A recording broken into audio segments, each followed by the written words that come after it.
understand. I could have had class. I could have been a contender. Hulk, go smash. Mrs. Robinson, you're trying to seduce me. Here's Johnny. Hey, motherfucker. You never go ass to mouth. Now what is so damn funny? And here we go. We will not go quietly into the night. We will not vanish without a fight. Force will be with you. Always. But the truth! You can't handle the truth! Showtime, everybody! Showtime! What's up, fanboys and fangirls? Welcome to episode 15 of the For Real Movie Club podcast. We do this once every month. We break down a couple different movies with a centralized theme, and this month we're going to talk about Terminator for the upcoming release of Terminator Genisys. Ugh. I have zero faith in that film, but I will be watching it and plunking down my $15 anyway, god damn it. And the reason why is because Terminator 1 and Terminator 2 are two of my favorite movies of all time. Terminator 2, of course, is the favorite movie of mine of all time. And Terminator 3 is terrible. And Terminator 4 is But we're going to break down Terminators 1 through 4. We can't obviously do the television series on top of this, because that is just far too much to break down 2 seasons worth of material like that. But we're going to follow the continuity of the movies. We're going to give you our opinions about that kind of stuff. And we are going to, rate them. And everything else we normally do with the For Real Movie Club. So I should introduce who's going to be talking. I am Tony Mango, your host of the panel. I'm joined by Caroline Oliveira. Hello. And Sam Lassio. Is Wolfie okay? Wolfie's fine. Where are you? If I didn't hold myself back, there would be so many quotes tonight. I do literally have sections off on these notes that I have. It's going to be ridiculous. So, forewarned, I may ramble about things that people are like, that's dumb, who cares? And I'll be like, but no, because you see the way that they used aluminum in this one scene? And that's a real note. Actually is. Jesus. I don't judge.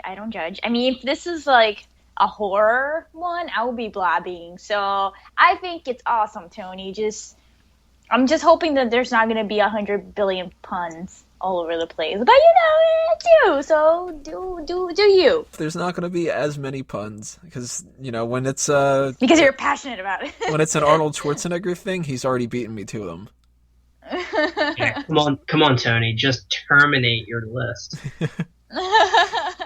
We need to do a whole episode of something that's just the best Arnold Schwarzenegger puns, like lay off some steam, Bennett, and ice them and stuff. Get your chopper. Oddly enough, though, out of all the ones that we're going to talk about first, we're going to go in the continuity of the films in the chronological order, of course. The closest one to a horror film and the one that has the least amount of puns. Terminator 1, The Terminator is just called. Directed by James Cameron. The film came out in 1984, and my God, does it look like it came out in 1984. To give you a little information about some of the movie, the side parts of it, and just that kind of statistics and whatever like that, it is widely considered one of the best action films of all time. It's something where it introduced, I think, the Terminator came in like the top 10 of the AFI's best villains of all time. Don't quote me on that one. I don't have the note written down. James Cameron not only wrote and directed it, but he was inspired to make this based off of a dream that he had. He originally, had no idea for this kind of thing. It was just kind of like brainstorming about different movies that he wanted to do in the future and whatever like that. But he had a dream one night that there was a skeleton on fire. And that's what made the whole movie. There's that scene in the end where the skeleton, the endoskeleton, is fully burned off from the tanker explosion. And you see the shot of him coming out of the rubble. That's the entire basis of this whole series. It's very odd. Wasn't there a legal battle that they there was a legal situation where they thought they ripped off an episode of Outer Limits or something? Yeah, there's a lot of different time travel things, and of course any time that you have anything to do with time travel, people are like, that's my idea, and you're like, well, alright, show us the point where there was like the future humankind and this and that and stuff, and it's like, well, that's not in it, but I want money. Oh, Right. here, I found it. The Terminator is the only character to be listed in the American Film Institute 100 Heroes and Villains as both a villain, the Terminator in 1984, and a hero for Terminator 2. Notice Terminator 3 is not in there. Right. Because it's garbage. And for you DC fans out there, Deathstroke was originally called Deathstroke the Terminator, but they stopped referring to him as the Terminator because of this movie. And then eventually Deadpool came, and people started making comparisons between those two, and people are like, what the fuck, Slade? Right. So, let's just get started with some of this talk. The very first note that I have written down is something that I think goes overlooked quite a bit. It's the opening titles explain everything that you need to know about everything about the movie. And it's not just the little text that they have on the screen where they explain literally the plot, but you get a good showing of the dystopian future, and the music is just amazing. For such a violent concept, Brad Fiedel has such a sad theme. And that's one of my favorite parts about this series. The fact that you can take a movie like this, if you didn't know anything about Terminator and you just were trying to explain it to somebody and you said, all right, so there's this big dude, right? And he's actually a robot and he's going to kill this woman because she's going to have a kid who is going to save the human race in the future. That seems like it might come off like Demolition Man or The Running Man or something where you could just have, loud explosions and, heavy metal or rock music or something like that, and that would be fine. But they go for a somber tone with the music. It's not, this is an action movie and this is going to be fucking awesome. It's just it's basically like, look, in the future, we're basically dead.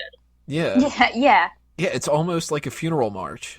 Yeah, exactly. Like, don't get pumped about how the human race is going to be in the future. Wasn't there something like a tank rolling over human skulls or something? Oh, that's That's in the Terminator second 2. one, I think. Yeah. See, I'm mixing these movies. Oh, I mean, they I'm do gonna be show it. mixing all of them all the time. They do show it in Terminator 1, but I know the shot that you're thinking of, and that's Terminator 2. That's the beginning of Terminator 2. But Terminator 1, the only shot that you see is the HK flying, which is, in retrospect, the was it stop motion animation that they used in it? It doesn't hold up as well. You can kind of tell where they switched it. Like, oh yeah, it kind of moves and then it freezes for a second and then it moves over and stuff. But it's 1984, Yeah. and then Terminator 2 more than made up for it. But now Terminator Genesis is the same year, and apparently it's still futuristic. Is it supposed to be the same year? Yeah, they go back. It's Kyle Reese going back to the first movie. I don't know if they specified that it was 84, though. See, like, that's like making me so confused. Ugh. I don't know what they're planning on doing with that one other than fucking it up. No, that's it. But, yeah, the basic theme of the movie is Skynet is the cybernetic organisms that are controlling the planet. They have nearly wiped out the human race, but there's one guy who is responsible for turning things around. That's John Connor, and it's Sarah Connor's kid, who she has never, had yet. So the Terminators send a Terminator back in time to try to retroactively abort him. Fantastic premise. Really, outside the box thinking, instead of just somebody made a computer and they're going to fight in the present time or something like that. No, you go crazy with it and stuff. Opening stuff, one of the things that stands out to me with the beginning of the film, and this is just a stupid quote that I've always loved, the one truck driver, when Arnold's character comes through the time displacement field, it's this older black guy. He's wearing a hard hat. He's very stereotypical kind of thing, but he's got this great line, and it always makes me laugh. He goes, "What the hell, goddamn son bitch." And then about 30 seconds afterward, the electricity and stuff starts happening, and he repeats, "What the hell?" again in the exact same fashion. I always love it when people say one thing and then say the exact same thing again. Quentin Tarantino is great at that. The movie Four Rooms, he's like, say hello to Ted the Bellboy. Somebody's like, what? And he's like, say hello to Ted the Bellboy. It's like, you might as well have doubled up the audio. Right. Just like how the Roadrunner was only one. Yeah. So, odd imagery when you first see, the villain of the film, buck-ass naked. What do you guys think about that? The idea that they can somehow send a Terminator back through time with the living tissue over it, but they can't send weapons and they can't send clothes. Right, why not put, like, a gun on human skin? Mm-hmm. Okay. Geek alert here, but it's true. If his skin, it's made out of anything like silicone has a very, very high tolerance for heat. In extreme conditions, metal will be most likely to melt than to have silicone melt, so maybe that's why. Maybe it's like this uber advanced silicone material. And also I feel like it just gives them, a chance to let Arnold show his tiny tush for a sec. All right, I'm going to stop you right there. He has a very small butt. Caroline, doesn't it? I'm going to stop you right there. Yes. And simply say, I have a bachelor's degree in chemistry, and I've studied physics. And the only reason that they said the time travel thing could only be flesh was literally because they didn't want to spend their entire special effects budget on a Terminator entire movie. Yeah, and the fact that, you have Arnold Schwarzenegger in the movie. And if you're going to be realistic with time travel, it would probably suit you to actually put on a metal suit if you were going to do something like that. We'll see what happens with Fantastic Four when they go to different dimensions and stuff. Right. But they do say in the movie, when Kyle Reese is being interrogated, he says, I don't know, something about the energy generated by a living organism, and they're like, why don't you bring the weapons? And he's like, I didn't build a fucking thing. I love that line. Yeah. It's just like, oh, fuck you, dude. I don't know. What the fuck? Right, because so many times they'll do in a movie where this guy is a grunt foot soldier, but apparently knows as much as physicists. Mm-hmm. No, this guy's saying look, I didn't build it. I don't know the first thing about it. All I know is I came back. That's it. Right. But it always made me think, why don't they just alongside the Arnold Terminator send a big, huge plasma rifle wrapped up in tissue? Yeah. But of course then he'd, be walking around the streets of LA with a goddamn plasma rifle. And you can't have that. Which there's another great scene in there I love where he buys the guns. And he's like, I'll have the Uzi 9mm, and he's like, oh, you really know your guns and stuff. And what else can I get you? Phased plasma rifle with a 40-watt range. Hey, just what you see here, pal.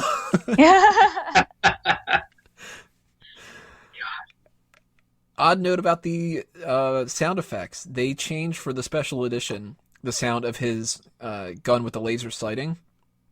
It used to go boom, boom, boom kind of thing. You watch the special edition now, it's like a whip kind of thing. No. It's very I don't know why they did that. It's not like the rest of the movie isn't violent as fuck. Right.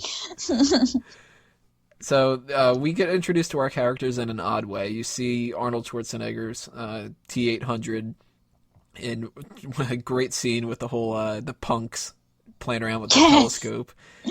And the whole wash day tomorrow, nothing clean. I think this guy's a couple cans short of a six-pack. Really, just a weird way to introduce a villain to be kind of funny in that situation.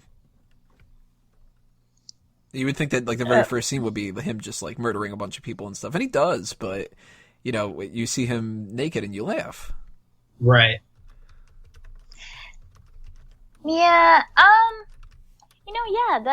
that's actually a good point. I mean, unless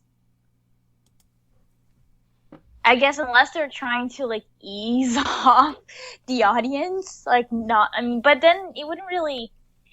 Yeah, I don't know. I still think it was just like to show his ass and like how amazingly built he was back then. Basically.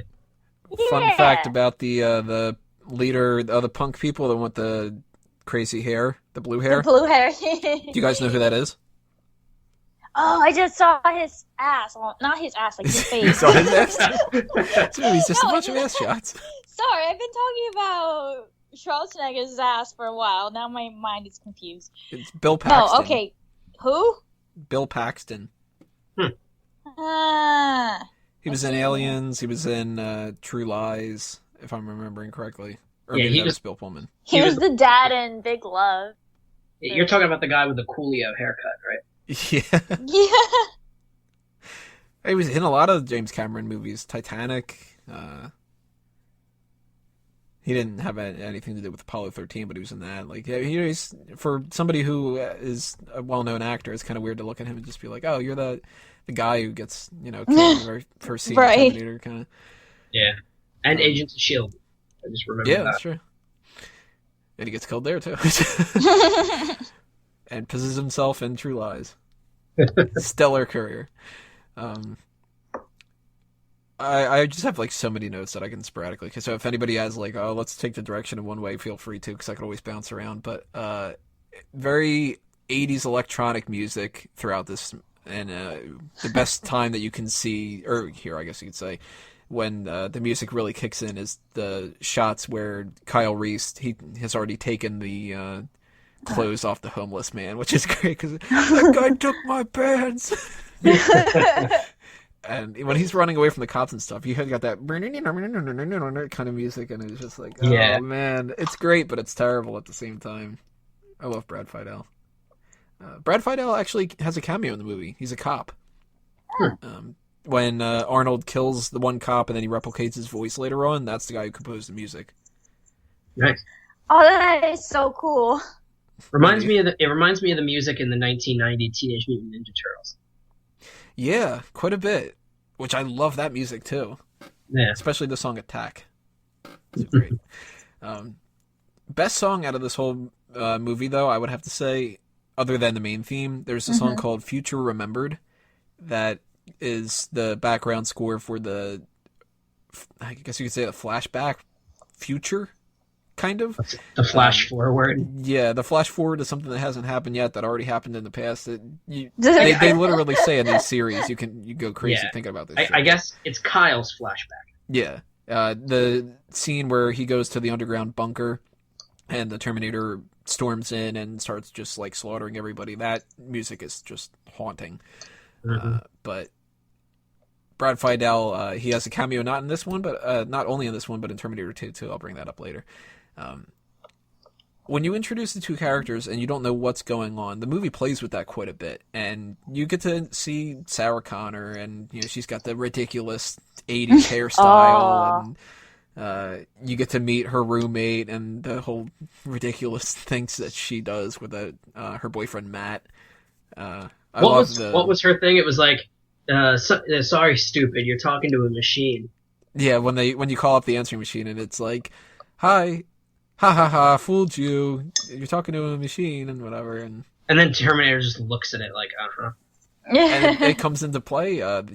That's the reason why he's able to track her down a little bit later on. It's a really good set of examples for how you can build something up in a movie, just a little detail, and it'll pay off later, instead of just being like, well, let's just throw this to the wall and see if it sticks. Right. Which, unfortunately, it's probably what's going to happen with the new one, I feel like, because... The new one's going to be so much action, and that's all they're going to care about. That's true. And it's just going to make it so confusing. Like, I don't, like... Does it... I mean, will it mean that the first one will just be not the real situation anymore? No, it's something that's referred to as a soft reboot, where it's still in the same universe of continuity, but they time travel. X-Men Days of Future Past did the same thing. They didn't reboot the series, but they went back in time and they closed the time loop such that it's going to follow a new timeline. So now they don't have to follow old continuity. But they're also really taking advantage of the idea that everybody likes the first two movies, and they're replicating this whole introduction, essentially. And it looks kind of cool, I'll admit it. Like, it looks like they built the same basic set, although for some reason now there's an Asian T-1000, and, the actors are worse. It's like they just combined the first two movies. I'll be really happy if they do something where they show, like, Jai Courtney is playing Kyle Reese in this one for some reason, and if they show a shot of him putting on Nike sneakers, I'll be okay. Blatant product placement, but at least he's got those sneakers because he's got shitty homeless person pants and. So basically, for anybody listening to this review of Terminator is brought to you by Terminator Genesis. That's why we're doing it. So yeah, we will be reviewing Terminator Genesis when that movie comes out and shitting all over it, I'm sure. Yeah, I won't. You can tell me how it was. I'll listen to the podcast. But James Cameron does a great job throughout this film of building something up for a little bit later on or paying something off in retrospect or something. And there's a great shot that I think summarizes how he's able to do this, where Arnold just crushes a toy truck with his car. It just runs it the fuck over. That proves to you right there. Like, this Terminator has no, it's just gonna bust through everything. And of course, right afterward, he just flat out murders Sarah Connor in the middle of the daylight. There's a deleted scene that not a deleted scene really, but like a deleted extension of the scene where instead of cutting away after he shoots her a bunch of times, just immediately cutting to the next thing, that shows him just getting back into the car and leaving. And all the people on the street are like running away, and there's actually like behind him there were people playing out on their front lawn and stuff like that. And James Cameron was like, I really wanted to show here that this Terminator does not give a shit at all if he's seen by people killing people, because no one's gonna stop him. No. Yeah, he's a machine. Now, one thing I thought was interesting that has this ever been stated? Ooh. What the hell? Sorry. It has been stated. That was the sound effect that says yes, ding. Yeah. What was the Terminator supposed to do after it killed Sarah? Doesn't matter. Just kill a bunch of people until someone destroys it? Was it supposed to shut maybe down? Like self-destructs or something? No, they're not able to self-destruct. Oh, yeah, that's true. I've always taken it as it doesn't matter. Like, their programming is just to do this one thing, and then after that, then whatever happens, happens. But, like, as far as the Terminator is concerned with, if Sarah's dead, that's the only goal. And I would assume if, like, that would have happened, it probably would have just killed a bunch of humans until it got blown up. That's what I probably would have figured, because after Sarah was killed, it probably would have reverted to base programming. Right. Like, mission priority is kill Sarah Connor, and then objective 2 is, hey, remember all those humans? Yeah, fuck them. I do have a question for Mr. Mango, because I feel like he's an expert on this. During the first movie, the Terminator, he was like the top, top of the line? Yeah, top of the line Terminator, right? Or no? Yeah, the T-800 was top of the line until the T-1000. All right, here's a bad pun. He was the top of the assembly line. All right, continue.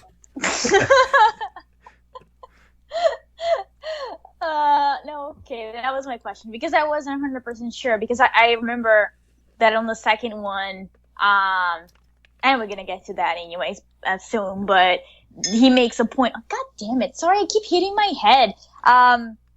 He makes Your a point in clinking? saying that. Are you a Terminator? Yeah. No, I have like a little brooch in my hair, and I keep like hitting the lamp, and it's like, sorry. Yeah, no, because by Terminator 2, he's definitely not, right? And that's like one of the arguments, like, oh, he's better than you, and you come to defend me. Well, he's coming to come obsolete after me. design. Yeah. Right. Okay. Yeah, because the original plan for this actually wasn't even something like an Arnold Schwarzenegger. Originally, when he was writing the script for it, James Cameron wanted the guy, not the main cop, the older black cop, the younger white cop, who's like scrawny. Lance Henriksen is the actor's name. He was going to be Terminator. Oh. Because they're supposed to be an infiltration unit, so they're supposed to be able to blend in more. And then they were like, you know what? It's a little bit more sensationalized if the villain is the big muscular one and not, like, Arnold Schwarzenegger was going to be Kyle Reese. So it was like the skinny machine versus the buffed out, action hero. Probably could have even had a fist fight at that point. Right. So then they were like, no, let's make it even harder. Let's make the machine the fucking tank. And then, the hero has, like, insurmountable odds. And another weird thing about casting, and this is something that in retrospect everybody's like, oh my god. Before they put Arnold Schwarzenegger in as the Terminator, their original idea was O.J. Simpson. Oh, I remember that. But they didn't give him the role because they said nobody's going to believe that he could be a killer. Yeah, I remember Shut that. up! Really? Yeah. Oh, Because he was a famous athlete. Right. Like, nobody, like, everyone would have known who he was and wouldn't have believed that he could have been a murderer. Just like, oh, he's a football player. He's not going to kill anybody. And then you fast forward a couple years and it's like, ooh. Damn. Oh, man. Wow. Which, I mean, it's a good thing he didn't get it, because otherwise... Yeah. Well, no, because otherwise we couldn't have called him the Governator later. That's true. Oh. I have a note that I always thought was funny about the beginning of the film, too.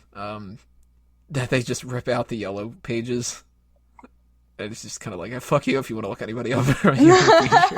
They do that in so many movies. They did it in Back to the That's true, Future. yeah. Not that Tony would know that. No, I still haven't watched Back to the Future for some reason. Some odd reason. I don't know. Leave a comment below about I'm a terrible person. I know I am. So, I mean, there's so many different things about the movie that I can just, say is like amazing and stuff like that. One thing I want to point out, though, and this is what I'm going to say, we're going to go through our favorite and our least favorite things, too. We always do that on the 4 Real Movie Club, so don't worry. We're going to do that. But if I weren't going to pick the thing that I am going to pick for my favorite scene, I would pick this, and that's for the non-special edition where you can see the deleted scenes and stuff. It definitely is my favorite part of the film. And it's a good way to sum up a lot of the series, too, and it's just a real seminal moment for it when they've already gotten on the run from the T-800, and Kyle and Sarah are parked in the parking garage. And she bites his hand, and he's just like, fuck you. Like, I can feel this pain, too. Mm-hmm. But she's flipping out, and he says an amazing line. He says, listen and understand. That Terminator is out there, and it feels no pity, no remorse, no fear. It doesn't, like, you cannot reason with it. It's there to fucking kill you. And that is it. Bottom line, it absolutely will not stop ever until you are dead. And that's when she finally realizes, like, fuck. Yeah. Because it's just a good, like, this is your life now. You can't run away from this. It's never going to end. Deal with it. And that's where she switches over from being the waitress that gets ice cream put in her dress. Yeah. To somebody who's like, now I actually have to think about this, and now I actually have to, grow the fuck up and stuff. I love that line so much because it's, it's very, like, gut-wrenching, and it just hits you, like, right in the stomach, especially how it ends, he absolutely will not stop ever until you are dead. There's some other lines in the movie that really kind of illustrate it too, like when he's yelling and he's going to rip her heart out and stuff like that. But that always stood out to me as one of the best parts of the film. Because he also kind of to the whole Skynet situation, right? I mean, yeah. We've seen how this movie begins, and for like most humans, the majority of humans, everybody's dead, and it's really because Skynet doesn't feel. They're just, they have a mission, and they're just gonna go to do whatever it takes to achieve that mission. And I feel like that's also why that line is just, I agree, it's a really, really good line. It really resonates with the whole, not just the first movie, but also with the second one and the third one. Yeah, and so on. Yeah. What do you guys think about the Tech Noir scene, the nightclub? You've got like not only the super 80s people dancing around, that one dude with the skinny white tie who looks like a complete dork. But there's some good tension there, like when she drops something and then she has to go reach over, pick it up, and that's literally what saves her life. And right. The idea that like something I'll bring up in Terminator 2, there's the shot where you really start to see how tough the Terminator is, where he gets shot through the glass. And he just gets right back up. Remember, I'll bring this up in Terminator 2. Okay. Well, I have gotta say, so many fun facts with that. Yeah, what was that you were gonna say? When you were talking about your favorite part, it's a throwaway line. It's meaningless to the movie. But for some reason, every time I watch this movie, I can't help but die laughing. Is when that guy's like, "Hey, buddy, you got a dead cat in there or what?" Yeah. And it's just like, possible response. Yes. No. Go away. Fuck you, asshole. And he just, in true, like, robotic voice, he just says it so flat. And it's just like, this is the response. Like, why? Of all the possible things he could have said, why that one? Yeah, he could have easily went, no. And the guy would have been like, oh, okay. Instead, it's just, fuck you, asshole. I even like the guy saying that line, too, because, like, how I always like the whole, what the hell, goddamn son of a bitch thing. I love how that guy says that. He's like, hey, buddy, got a dead cat in there? He's got the cigar in his mouth. Weird thing when it comes to the apartment scenes. If you pay a lot of attention, or actually you don't even need to pay that much attention now, but now that CGI's gotten better and stuff like that, all the shots where you see the messed up eyeball, it's a puppet. Oh, really? Wait, what are you talking about? When he's carving out the eye? No, yeah. Yeah, it's just a puppet head. That's why the face looks so unrealistic. So plasticky. Yeah. They do the same kind of thing in 2 scenes in Terminator 2, but much better where you can't tell as much. But it's very like when he moves his head side to side, you're like, oh yeah, he's got like no soul behind those eyes, and then it cuts to the next shot where he puts on the glasses, and you're like, oh, now he's alive again. It's very bad. The stop motion animation is pretty bad at certain parts. Oh, I like it though. I feel like I don't know, like one of my favorite parts is probably when he's like removing part of his face. And yes, I know, like the effects are not amazing, but I remember when I first watched it, like to me that was so cool. It's a good visual, like the idea that he's cutting out the fucking eyeball and stuff. Like the stop motion now, when I look at it, especially when it's full body Terminator at the end, like chasing her. It now looks cheesy, but I remember when I was a little kid and I watched that movie for the first time. Yeah. Its unhuman movement was just terrifying. It made it seem more like a robot to me. Logistically, there should have been no difference between Terminator and Terminator as Schwarzenegger. There should have been no difference because all it is an organic layering. But once it goes full Terminator and it starts doing that stop motion movement, it was just creepy. That is true. That is a really good point. I will have to say, though, my least favorite scene of the whole film, that corridor shot. Oh, really? At the very end. Because it's like the sound effects that they use where it's kind of like dragging its feet, and it's just like... and it's the overly robotic. With the 80s music and that... and I'm like, oh man, it's just hard to to think, get like, the it was the 80s. Everybody was high on coke. Like, that made total sense. Like, they probably were like, no, we need to add more. We need more. That's what happened. Stan Winston's making the puppet, and he's just kind of like, I don't know if this works. can I have some more Coke? It's a shame that he Bless passed away his though, soul. because he was amazing. Yeah. You know, another thing that's pretty cheesy in there, but it works, of course, and it's necessary. The sex scene. Well, Yeah. you gotta. I mean, yeah. Not even just for viewers like me. Like, just to show, like, hey guys, this is John. Like right now, like this is happening. Right. I always thought it was like really creepy. Now maybe like I'm not a people person, and I'm also not a. I can be romantic, can't we all? But I'm not very, and I'm very cold. So when he's like, I came back for you, Sarah, I'd have been like, whoa, like, alright, let's take Boundaries. a step. Right? Yeah. I'd have been like, this is creepy that you became obsessed with this girl and then volunteered to come back and nail her. Yeah. Well, he And didn't come back to nail her. Well, Whoa. it's his. I'm think sure about it this- was in his mind. Right. Right, it's his hero's mother. Yeah. It's like, this is John Connor's mom, and he's in love with her. Like, I wonder if it ever crossed his mind that he'd be his father.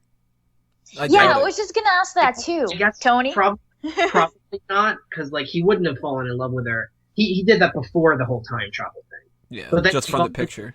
Right, and then he volunteered to go save her, and, like, they don't know any, and he even said to her, I think, they don't know anything about his father. So it's, I don't I guess he wouldn't have thought that. Otherwise, he's Still like, creepy though. I just picture him now in bed with her, like going at it, looking up at the air, going, "I'm doing it for you, Johnny." Ah! Well, no, he says he's a virgin in there, so I bet the whole sex scene lasts about like a minute and a half in reality, and that he probably is sitting there going, "Oh my god, it's finally happening." Aw. There's a couple deleted scenes that are before and after that I think are great. After that, there's a scene where she starts tickling him, and he's like, "What the hell is this?" And she's like, "It's tickling," and he's like, "I don't like this," and she's like, "You're not supposed to," and like he's just like, "Ah, fuck." But you actually see him laughing and stuff, and it's like there's this kind of like weird bliss on his face of just kind of like, doesn't matter, had sex. Like, This is a guy who spent his entire life in a war zone. He probably never had that kind of interaction. no, not at all. And there's a great scene before the sex scene where when they're making the bombs and stuff like that, she mentions stuff about hot dogs, and he's like, "Hot dogs?" He's like, "Yeah, hot dogs," and he's just kind of like, "What the fuck are you talking about?" Right, and what's great is, like, it's not even that it's so much in the future that he doesn't know what they are. It's because no one's eating hot dogs when you're fighting for life. Like, Yeah. it's little things. Like, it's not that no one remembers hot dogs. No one was there to explain to him what a hot dog was. Right. They were probably eating, like, things out of cans and whatever they could get their hands on. They've got like that pasty stuff that they're eating in the Future Remembered scene. Mm-hmm. And remember, he grows up after the war. It's 40 years from now, so like he's got no hot dogs. Nobody's figuring out a way to put boots and all the other kind of ingredients together and make a hot dog. Alright, who's in the war zone right now? Because, like, that's the second cop car I've heard go by. That's me. Good job. It's because I'm at Union Square, so it's like every 5 seconds there's either like fire trucks or police or ambulance, like something's HKs. going on. Yeah, like Illuminati, all of them. What do you guys think about the false finish with the exploding truck, where you think everything's done and then bam, the fucking Terminator skeleton pops up? I remember when I first watched it, and I was like, it was almost like I was kind of like frustrated. It was really like, oh, thank God, now she's okay. Now she can relax. Now she can go back to whatever she was doing before, everything's safe. And when it happened, it was like a mix of being very excited, because I think I was like fairly young, and I grew up watching horror movies, and that's like really a horror movie thing where you're always like, oh, they killed the creature or they defeated the creature, but the creature is like, it's representing something much deeper than just a monster, so it's always going to be there. So, and before I watched Terminator, for me, action movies was just, it was more like, kind of like James Bond kind of situation. So I remember thinking like, but that's an action movie. Like, stuff like this doesn't really happen in action movies. And that made me like it more and appreciate it more, because I guess it just made me really realize that this is not just a movie that is just gonna, be another action movie I just watched and that's that. It's actually, that's why people like it. That's why it's considered to be a classic kind of thing. And then they do it again later on after Kyle puts the stick of dynamite in it, and you're like, all right, well, now it's gotta be good. Like, not only did the car explode, but the thing exploded, and then it pops back up, and you're like, motherfucker, like, how's this thing gonna die? Like, this thing is not gonna stop. Mm-hmm. I've always of course kind they crush of disliked that "you're terminated, fucker" line, though. Yeah, it was very forced. Mm-hmm. It was very forced. I think the fucker part gets me. Yeah. If it was like, you're terminated, asshole. Like, then I think like it was just too forced. It really was. Or if it was just, you're terminated. Like, that's what they do when they edit that scene for TV. But the fucker part, like, it's gonna be like, that's mean. Right. I'm not a fucker. But it is a visual to have, like, the iris finally goes out. And now you know it's done, and it's like, oh, thank God. Finally. Reminds me of Hal. Yeah. Oh, yeah. I don't know what's creepier, though, the Terminators or Hal. I think Hal is. Hal's creepier. It just reminds me of that. Yeah, if the Terminators each start singing Daisy, Bicycle Bill for 2 whenever they die, that's going to be...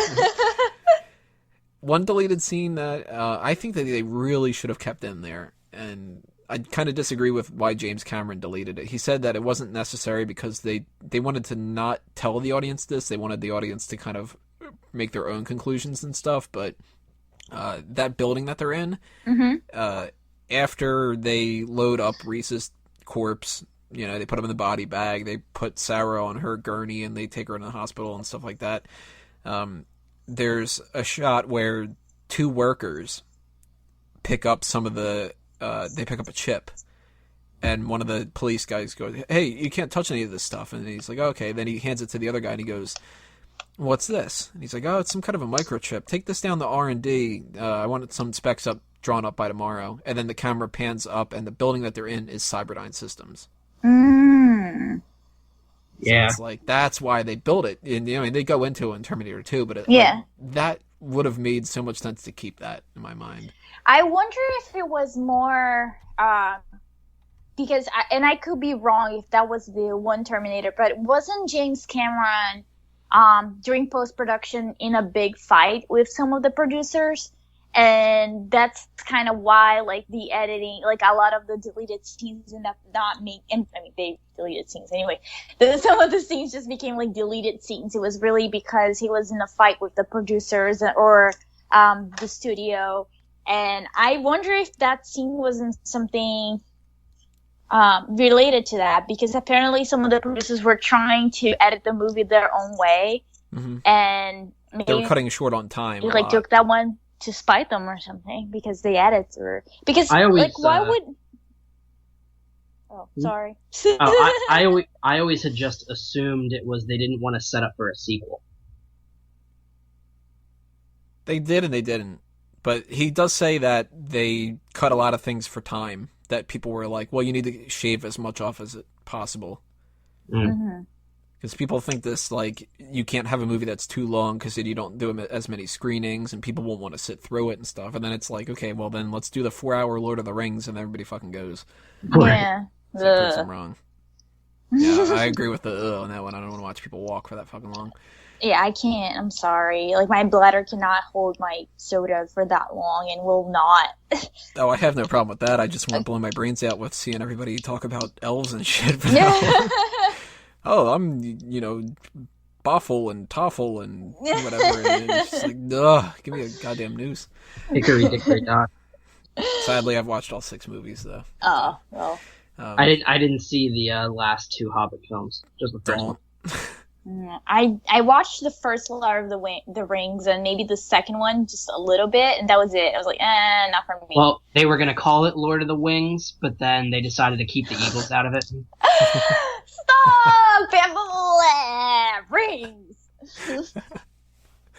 Let's just put it this way. Terminator 3 is easier to watch than Hobbit 2 and 3. Yeah. That's bad. Yeah. Real quick, though, let's go around. What were some of your favorite and least favorite parts that either we talked about and you want to elaborate on, or that we didn't talk about yet? Caroline, let's go with you first. Okay. Like I said, I do love when he reveals part of his face, his eye, his red eye.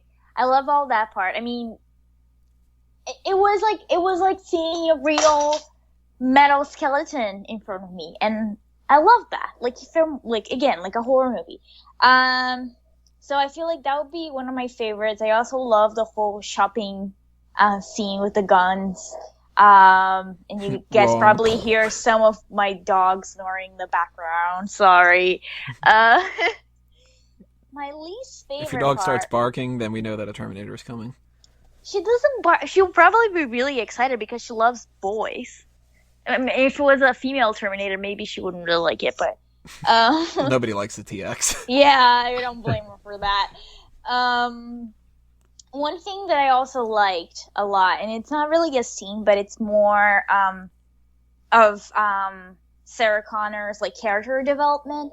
I love Linda Hamilton. I love her in that movie, and I always love when I see, especially a female character going through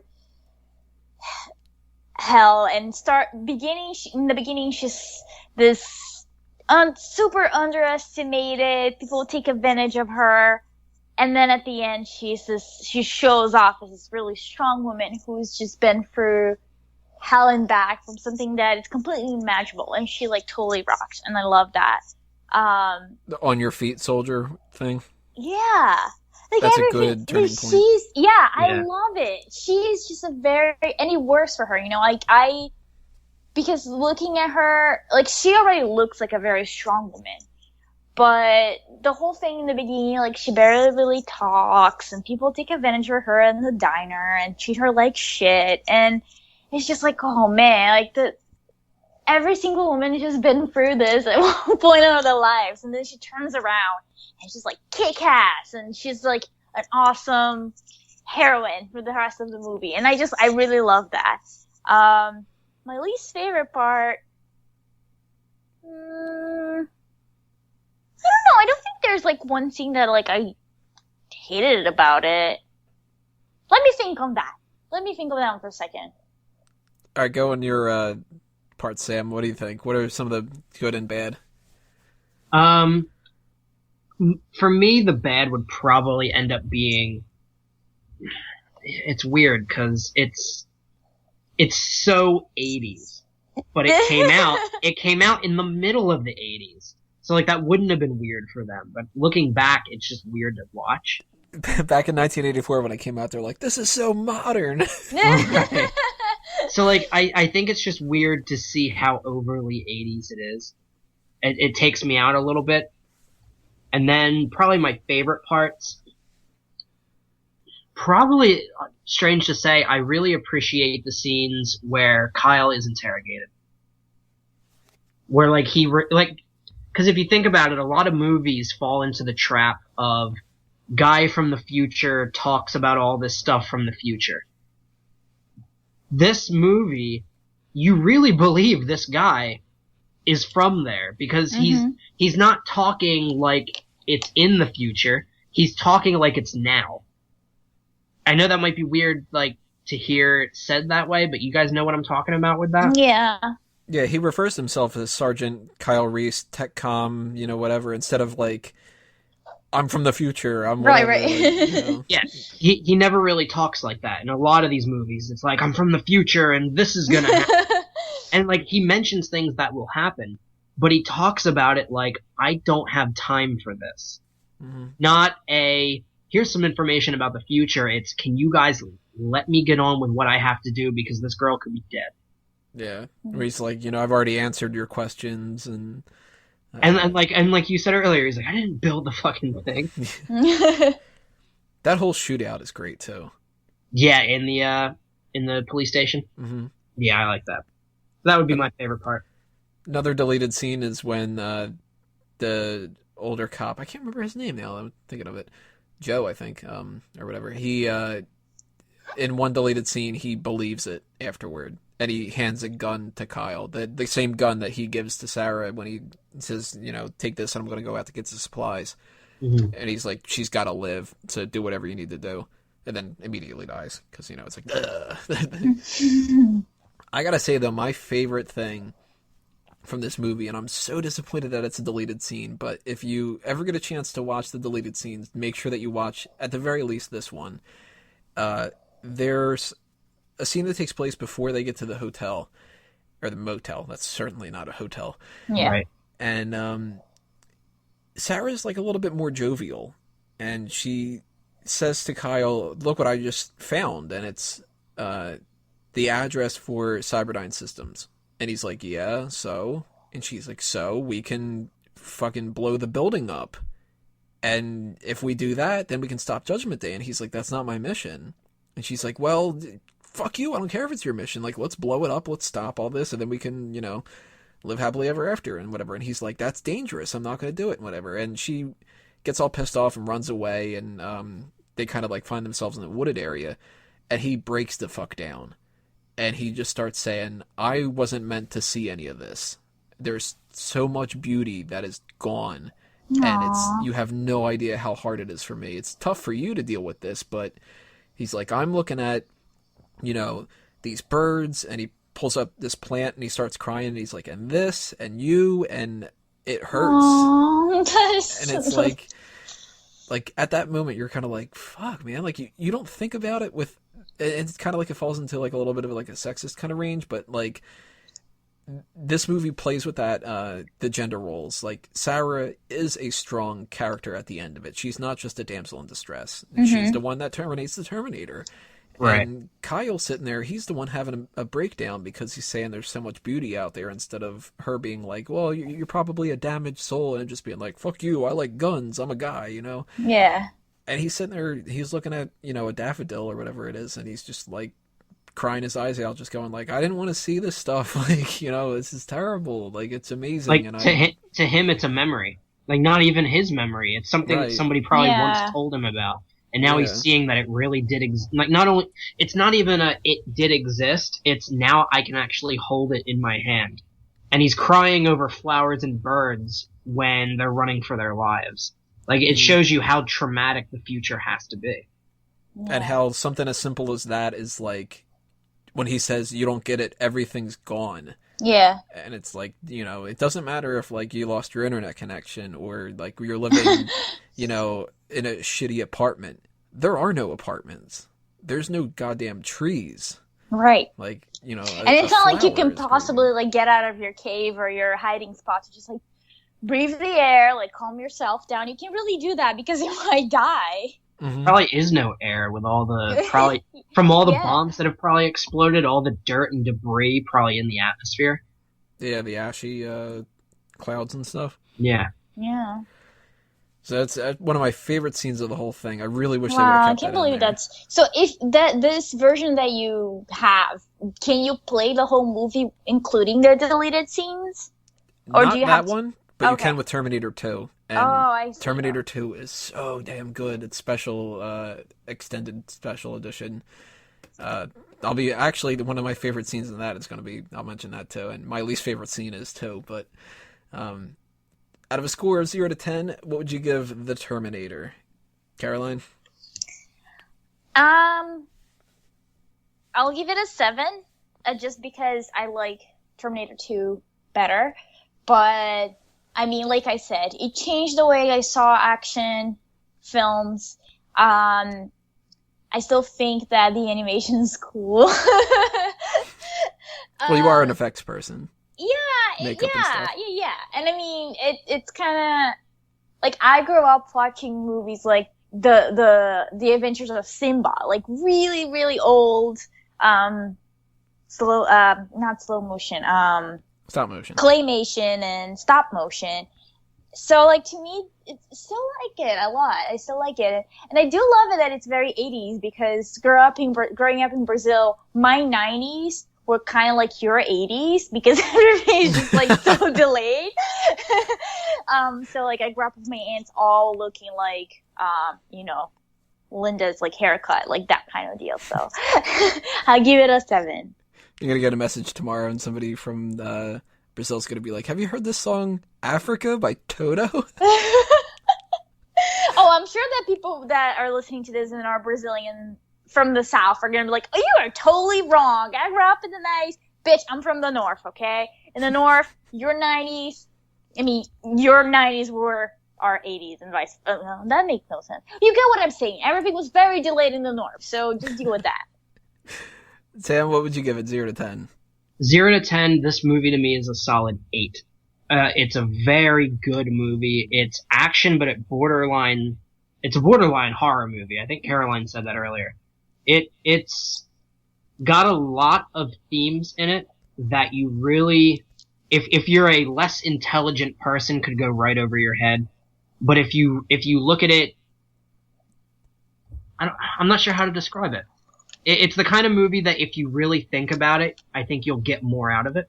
Mm-hmm. Would you guys agree with that? Oh, yes. Definitely. Yeah. Yeah. So that's why I give it like a solid 8. It's one of my favorite films besides obviously Terminator 2. But like I can't say like, oh well, I like Terminator 2 better, so I gotta knock that one down a little bit. Like I'll even tell you guys right now, to me T2 is a 9. And this one's an 8. Like they're both very good movies. Mm-hmm. I'm going to give it an 8.5. I usually don't give half scores, but this is a movie that I can literally just pop on. And some people criticize it because they say that it's too slow. But, Really? Yeah, I think that those people, a lot of them are the same people that they prefer something like a Terminator 3 because it's just like mindless action. Yeah. And to me, I'm like, Sam sums it up by saying if you think about it more, you'll get more out of it. There's so much more heart to this movie than something like Terminator 3, which is just a soulless cash grab. God damn, I hate that movie. But I'm giving it an 8.5. This is one of my favorite films of all time. And then when it comes to T2, it just amps it up even more. But we will talk about T2 in the next part. So if you are on YouTube, all you got to do is click on that next video. If you're on iTunes or Stitcher, then you got to just wait about 5 seconds, and we will be right back. Yes, we'll be back. Welcome back. We are talking about Terminator films. We talked T1 in part 1. Now, of course, part 2, Terminator 2 Judgment Day. My absolute favorite movie of all time. It's been ever since I first saw it when I was a little kid.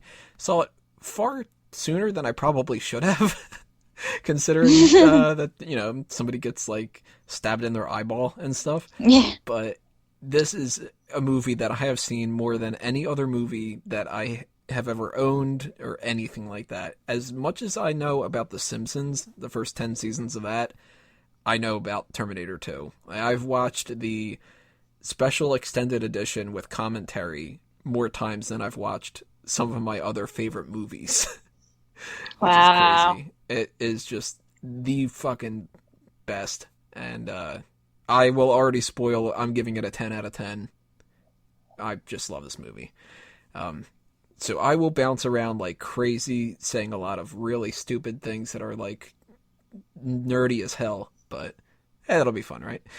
So to give you a little backstory about this, Terminator 2 came out in 1991, although it takes place in 1995. And they give you a whole lot more backstory of what happens in the future. They actually tell you when Judgment Day happens, August 29th, 1997. And for those that have the special, the Ultimate Edition DVD, if you type in 82997, that's where you can see the extended edition with all the deleted scenes mixed in. It's a little Easter egg that they throw in the DVD. But we follow not only Sarah from the previous film, but we also get introduced to John Connor, played by a completely unknown actor. They found him just after doing scouts and, trying to find a young kid, and they were just like, oh, Edward Furlong, this guy seems good for the part. John's 10 years old now, and he is a total delinquent because he's grown up with a mom who teaches him how to blow shit up and stuff. He's got foster parents that are assholes, Todd and Janelle, and Sarah's locked up in a mental institution, Pescadero, and this movie is a good way to flip things on its axis. You would expect that a sequel would follow along and maybe, another soldier from the future gets sent back, and then the Terminator, it's the same Terminator again or whatever, but they decided to go a different route. And before they actually had the internet where you can have people spoil things and stuff like that, the trailers for this market it as Arnold as the villain, where they actually do this kind of in the first couple of scenes too. They reverse the expectations. You see the T-1000 as a cop, and a really nice, gentle guy. Yeah, right.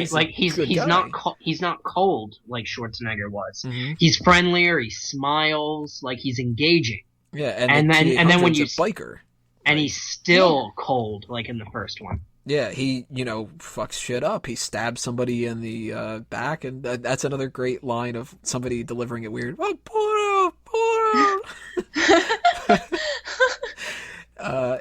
He fucks shit up, and then you see the T-1000, and he, they purposely don't show you him stabbing the cop. It makes you think that he just punched him. And he takes his stuff, and, you're assuming the cop's the good guy, the dangerous biker's the bad one. But, in repeat viewings and stuff, you start seeing, the total difference of how he doesn't actually really hurt anybody all that much. The T-800, he tosses the one guy over and he lands on top of the stove, but that guy's going to walk away. The guy with the, stabbed through the shoulder or whatever, they're going to pull it out and he's going to be fine. He doesn't kill the guy who gives him the shotgun. He just takes his glasses. And then it creates that iconic scene where he's got the box of roses and then it falls. Yeah. That is one of my favorite parts of this movie. I love that. Yeah. Not only is it just cool imagery, but it's a good, I don't know, a way to kind of showcase the beauty behind death. Oh, that was so deep, Tony. I love that. I'm not even joking. That was pretty. Because, eventually it's going to happen. That's the story of this film, is Judgment Day is still going to happen. Everything's great at the end of, not everything's great, but, at the end of Terminator 1, the storm's coming. And in Terminator 2, 10 years have gone by, and the storm still hasn't gone yet, but that's because it's coming up in 2 years. And, right. There's this kind of, impending doom, and, at the same time, though, it's that what this is supposed to build toward is them winning. Mm-hmm. So it's kind of it needs to happen for them to win, but it would be so much better if it didn't happen, that kind of a thing. We'll talk about that, too. Oddly enough, though, in this movie, and they've pointed this out before, and it was lost on me a little bit until I read stuff about it, and I watched the commentary for the first time and stuff years and years ago. But they really point out Sarah Connor is the real Terminator in this movie. Huh. She's the first time you see her, what is she doing? She's working out. She's deranged looking. She's already been locked up. She stabbed the guy in the knee. Yeah, she almost kills Miles Dyson later on. Yeah, the experiences from the first movie have really messed her up. Yeah, they've warped her into a killing machine. And while she's doing things hunting down Miles Dyson, the T-800's learning how to joke around. Yeah. Right. It's really cool, different parallel, and that's just amazing that they do that kind of stuff. And even though the T-1000 was better at adapting and better at mimicking human interaction, really you can almost say by the end of it, the T-800 is almost humanized. Mm-hmm. Like, he actually begins to feel for John.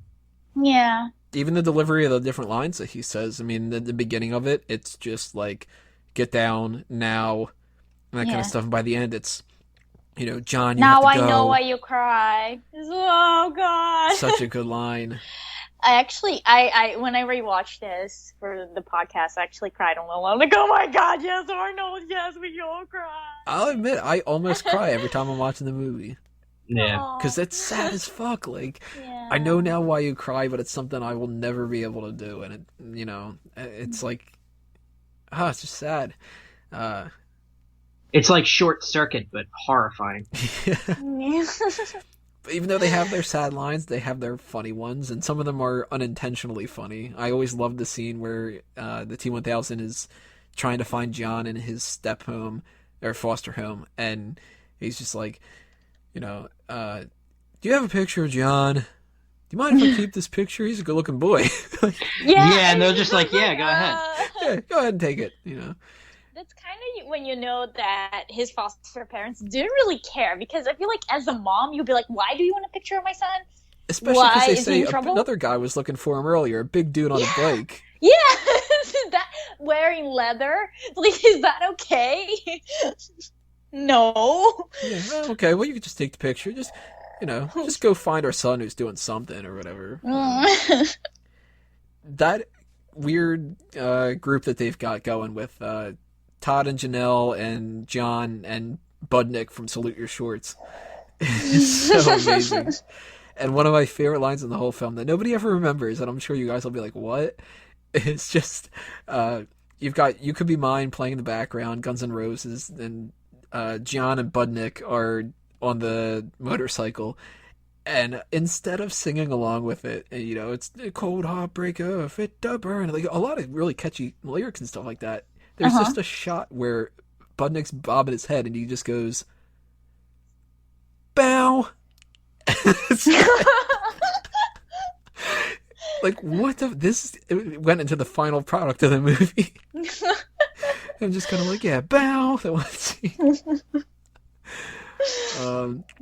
Another line that stands out to me as something that always makes me laugh is when another great scene, fantastic scene, where the T-800 and John are talking about the mission and what's going on and stuff like that, and Arnold grabs him a little bit, and the muscle-headed guys can see that something's happening, and they come over with a whole, hey, God damn it, what's your problem? Damn it! And when the guys come over, and it's like, hey, kid, you need some help? And he's like, yeah, take a hike, bozo. And he's like, oh, wait, come on, man, let's go. And the guy who looks like he is still stuck in the 80s. Yes, glorious. He has a great delivery for the line. He's like, fuck you, you little dipshit. Did you call moi a dipshit? A dipshit? Oh, God, I love that scene so much. It's He's so such cringy. A douche. Like, John is an asshole. Like, he is such a dick in this movie. But you know what? Realistically, he would be. Yeah. He's what, like 10 years old, 9 years old? Yeah, he's a 10-year-old kid, and 10. he's grown up with a psychotic mom, and he's got foster parents that don't give a shit about him, and he's got a friend who doesn't know lyrics. Right, he wouldn't realistically mature until he was, like, maybe in his early 20s even. Mm-hmm. So, like, it makes total sense that he wouldn't be the savior of humanity at this point. Now, T3 kind of ruins it, but at this point, he really shouldn't be a tough, battle-hardened kid. He should be a douche. But he still knows this stuff. Like, they have that scene where the whole easy money thing, he hacks into the ATM, because, like, John should know I love that machines. And he can load the guns perfectly fine. He knows his shit. Like, right. It's just that he doesn't have the war to fight, so he's bored. Like, he's the kind of situation where if you're really intelligent, sometimes in school you do really poorly. Because you're just like, this is boring, I know it. And John's like, oh, I'm the fucking leader of humanity in the future and stuff. If that happens, and if not, I'm still badass. And, she's not my mother, Todd. Like, that kind of shit where it's just like, oh, fuck everybody, man. And gets a good dose of reality, though, when he sees that, this T-1000's attacking him. fun fact about this whole thing. Right. Talk about the mall here. Actually, there's a couple things about the mall, but I mentioned Bill Paxton in the first movie. Mm-hmm. The two little girls that the T-1000 is talking to, and the one says, I think he said he's going to the Galleria, is the actress Nikki Cox, who was in the TV show Unhappily Ever After. Huh. And Las Vegas, I think is the name of it, or whatever. If you saw her, you'd probably recognize her, but she was big in like the late 90s, early 2000s, something like that. Yeah, I like when the T-1000 showing the picture to all the kids and asking if they've seen him. The one kid points him out. I just remember watching it the first time, like, fucking narc. Yeah, he's really there. Even that, though, they're playing games in there, and John's playing one about saving humanity. Right. Mm-hmm. And then he's playing another game, and it's about piloting a freaking military plane. Like, he just gravitates towards it. Yeah, which is why T3 makes no goddamn sense. Oh, man. Other thing that happens in the mall, there's two shots that are, actually, they're both like in the same thing, but they reference each other. The composer of the first film and the second one, Brad Fiedel, shows up in the mall, too. There's a shot where Arnold gets thrown through the glass in the exact same fashion that he falls in Terminator 1, the tech noir scene. And when he gets up, there's a guy standing there holding a camera, like a tourist kind of guy, and he just looks like, what the fuck? That's Brad Fiedel, the same composer. And it's right around the same thing where they show that mannequin, the silver mannequin, kind of foreshadowed the T-1000's look later on. The corridor scene with the roses. That's so cool. That first gunshot is made up of so many different sound effects. It's a rifle in a canyon. It's what? You know, really? Yeah, they have this whole breakdown on the DVD where they show you like they originally had just like a shotgun and it kind of sounds weak. And then here's a rifle in a canyon, and here's a rifle in a canyon with an echo, and here's all this mixed together, and it becomes that huge bam kind of thing.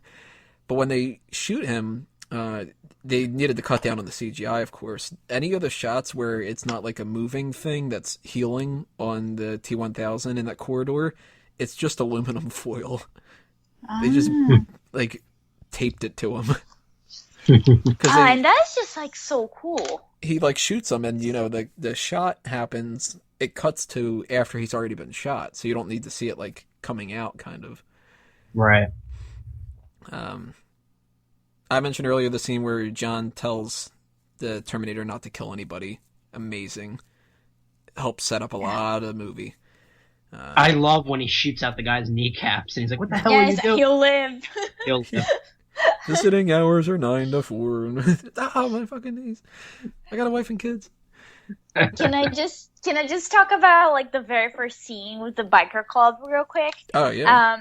I just read something online that while they were shooting that, well, the night they were shooting that scene, this tourist lady had no idea they were shooting a movie, and she walked into the bar thinking it was just like a real biker bar, and then she saw, even though there were trucks everywhere with lights and catering and whatnot, and then she saw Arnold just wearing boxers, and she actually asked him like, "Oh, what's going on here?" And he's like, "Oh, it's just stripper night."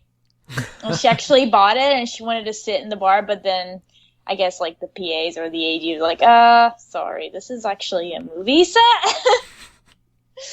And I thought that was really cute. I wonder if that's the inspiration for T3. Maybe. Which, god damn it, T3. Let's see here. We got, I wonder if that's still gonna be one of your worst movies ever after you watch this next one. It better be. Genesis.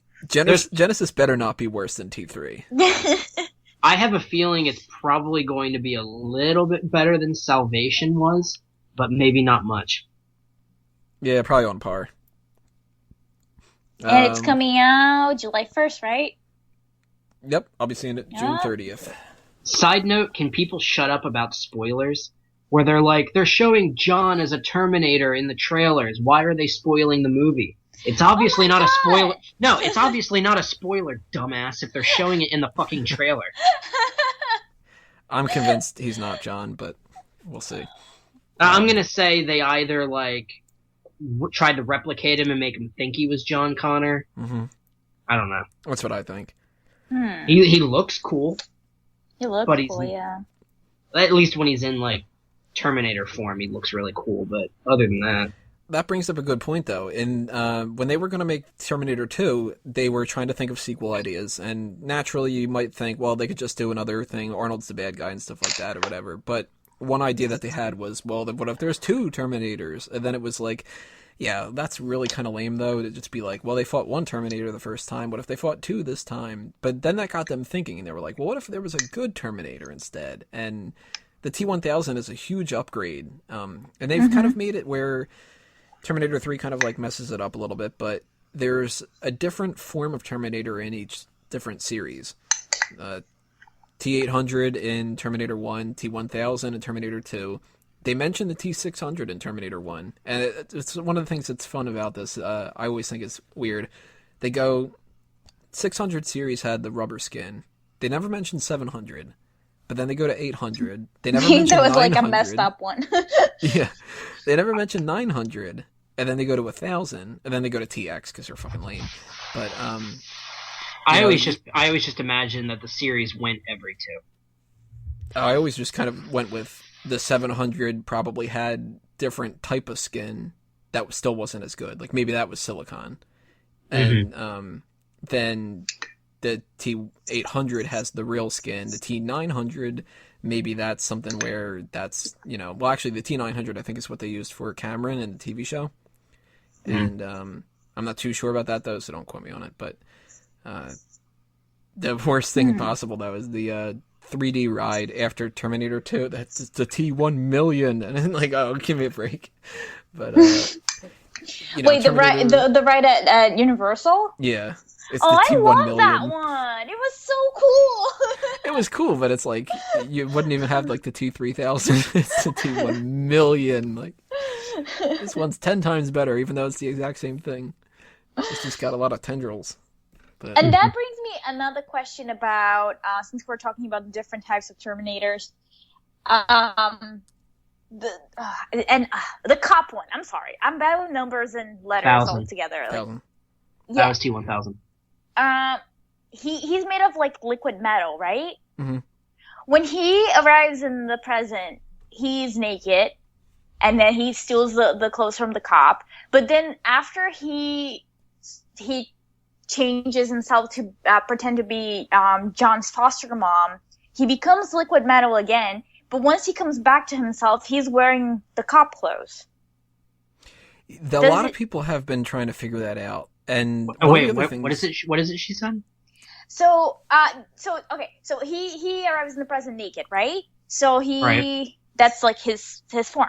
And then when he pretends to be John's foster mom, he becomes her. And then after he kills the dads, he switches back into his regular form. But when he comes back into being the cop, he's wearing the cop clothes, and he's just not naked anymore. It's almost like the clothes have become part of the liquid metal.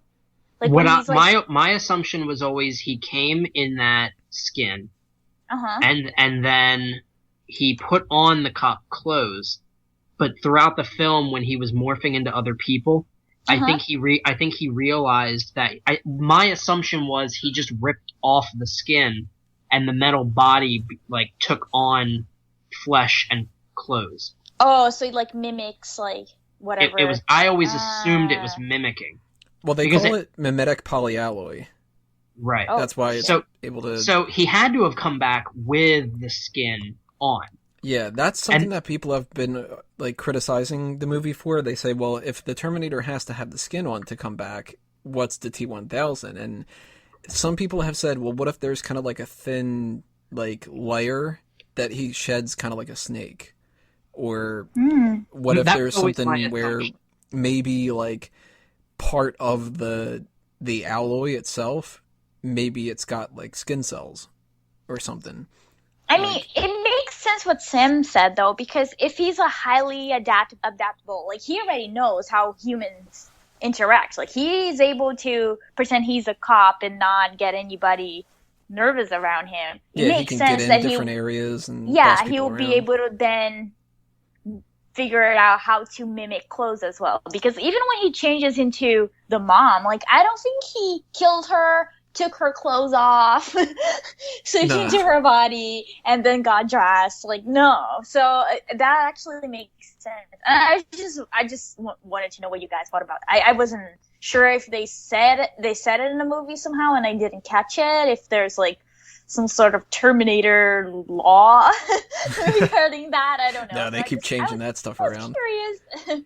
One thing that they did in the deleted scene, though, is they have him, after he's killed Todd and Janelle, he goes through the house and he's just like, goes through John's room and he runs his fingers over everything. And the reasoning behind it that they said was, since he can mimic stuff and whatever, that he reads information more through touch than through sight and sound.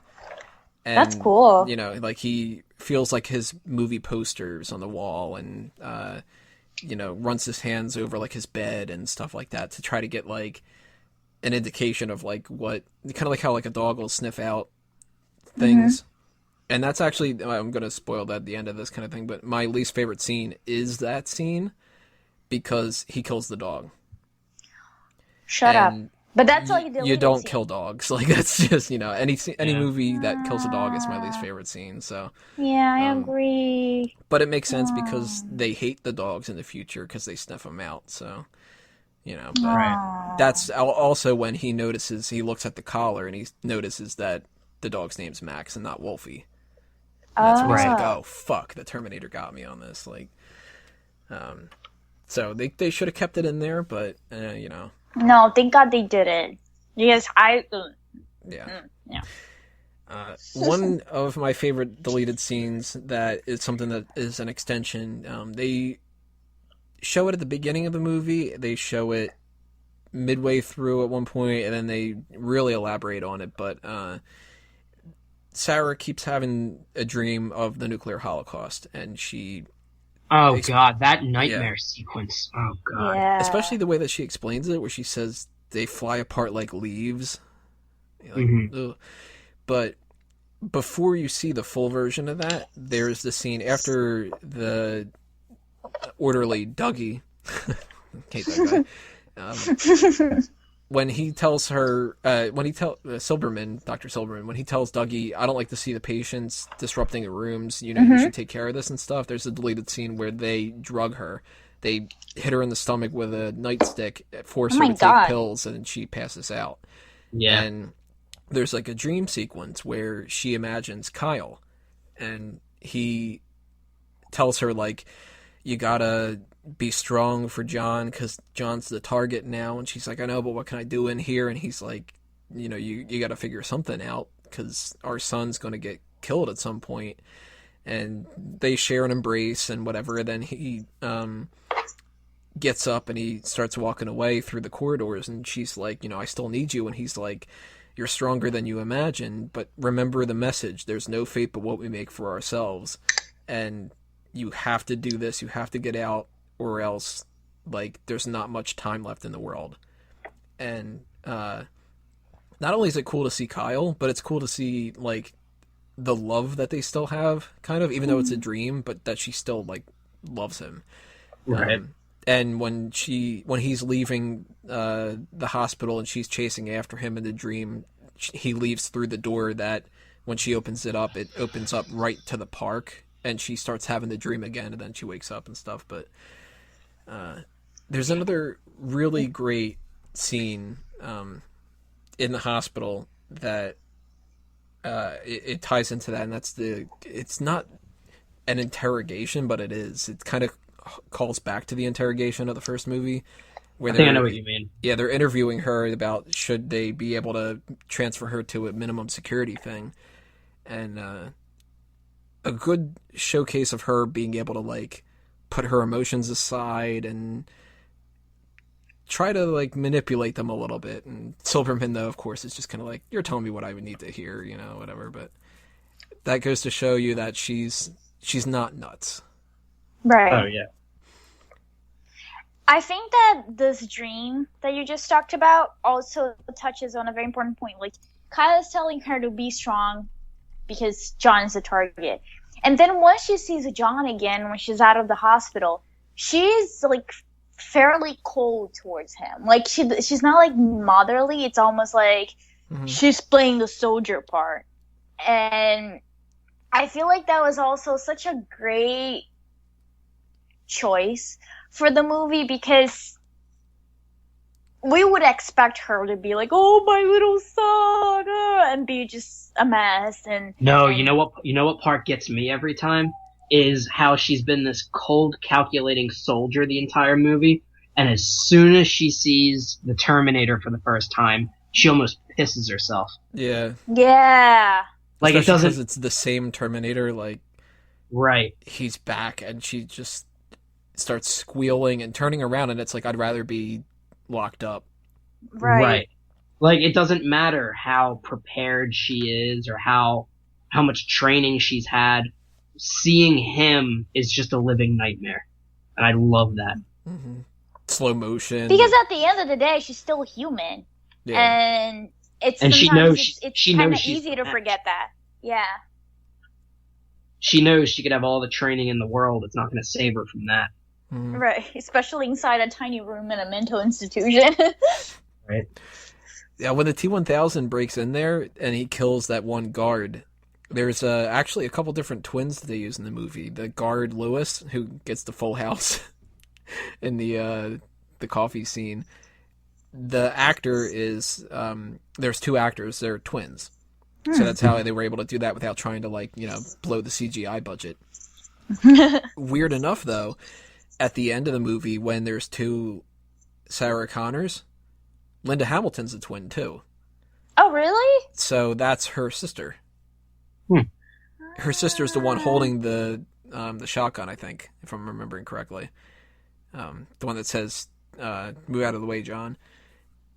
So they were able to do that to save some on the budget there. Another little fun fact about the hospital thing: when they are in the elevator and they're shooting, to try to make sure that they can shoot the T-1000 above them. She didn't put her ear plugs in, and now she's partially deaf in one ear. Oh shit! Really? Yeah. Oh, because man. the echo in that's such a small area, and guns are loud as fuck. Yeah. Oh my god. Another weird thing, because I just know way too much about this movie, when they shoot at the cop and they take the cop car right after that scene, they shoot a marble into the window. Because they needed to make sure that little circle happened. So they actually put a marble in a thing and shot it. That is so cool. Weird stuff. But there's a deleted scene that I think plays up a lot of what they should have had in this movie. Because a lot of the movie really, there's a point in it where the action slows down. And some people argue that's when they're in the junkyard. When they escape the hospital and they're on the run and they're in the desert and that T-1000 junkyard area. Yeah, T-1000 has no way to track them and stuff like that. So there's not really action and stuff. But that's where you really dig into a lot of the themes of the film, like Sarah's carving in the no fate in the table, and he's learning how to, become more human and stuff. One of the reasons why he does that is there's a deleted scene when they're stitching each other up in the abandoned, what's it called? I'm drawing a blank here. The gas station. There's a scene where they reset a switch in the Terminator. They actually, they drill a part of his head open, and they filmed the scene using a puppet and using Linda Hamilton's twin sister instead of a mirror, because it was just too hard to do it. And there's a switch that makes it to where he can learn more human emotions. When they take the chip out, Sarah gets a hammer and she immediately goes to smash it, and John stops her. He puts his hand over it, and she's like, "We have to kill it now, because it's a machine. It's not on our side." And he starts arguing, and he really steps up in it. He says to her, "Look, if I'm supposed to be this great fucking leader, then maybe you should start listening to my ideas once in a while." Aww. And that's when she realizes, like, you're right, you got me. And he's like, we need the Terminator to stop the other one, and we need to just reset the switch and stuff. So when they do that, that pays off a little bit later on. They've got a scene, a great deleted scene, I recommend it for everybody, where they're in the desert area. This is, you know, when they're getting the food and stuff. And he says, you know, you got to lighten up a little bit. You smile once in a while. And he's like, smile? He's like, you know, smile. And he goes, that person over there, that's a smile. And the Terminator literally reads the smile, like the technical layout, and tries to do it. And he looks like this, like, weird, like, horse smile. Yeah. And John just goes, that's good. Maybe you should practice in front of a mirror or something. And then he just gets this really pissed off look on his face, like, oh, fuck you, I like my smile. I liked when Sarah was mentioning that he was almost like a father figure to John. Yeah, that was nice. Out of all the possible things, that's the one that makes the most sense, even though it makes no sense whatsoever. Right. You know, he would never hit John. He would never, you know, be late for stuff. He would never, you know, he would always take care of him and stuff. And that's another sad thing in the movie, too, because it's like, you forget, John grew up without a father. Right. He grew up in, like, a mess-up situation. His mom was locked up. Like, he was... I mean, and he doesn't know that his mom's not nuts until... Right, because he thinks his mom's nuts at first. Yeah. And there's so much shame in him when he's like robbing the ATM and he's like, yeah, my mom showed me how to do this, and his friend's like, oh, so cool, or something like that. He's like, no, she's a nut, she's locked up, and you kind of see him being like, yeah, that's what I have to live up to, you know, like my mom being a crazy maniac who has delusions, and that is so sad. And it's a good turning point when he first sees the Terminator. And I'll bring this up in Terminator 3, too, because it pisses me the fuck off in this movie. But in Terminator 2, all he's got is the corridor scene. You know, 2 seconds of get down. Oh my god, this dude just shot this other dude, and what the hell's going on? I'm going to get the fuck away here. And then when they... You know, he's on the bike and he says, stop, pull over, time out, whatever. Immediately he goes to, don't take this the wrong way, but you're a Terminator, right? He knows it's a Terminator. Yeah. And that's when he's like, my mom was right. Oh, fuck. And from that point on in the movie, he never says anything bad about his mom again. It's always, I have to go save my mom, I love her, that kind of thing. Yeah. You know, because that's when he realizes, like, I can't be mean to my mom. My mom was right, and all she's been doing is protecting me this whole time. And you know, with him not growing up with a dad, he knows his dad, like, is somebody in the future, but you can see a lot of, like, sadness in him. And kudos to Edward Furlong for pulling it off when he's talking to the Terminator about it, and he says, you know, I guess I'm gonna meet him when I'm 40 or something. It really messes around with your head, like, yeah, because it's tough enough for kids in real life to deal with, like, I don't know who my father is. But imagine if you were told you are going to meet your father when you're 40 and the world's ended.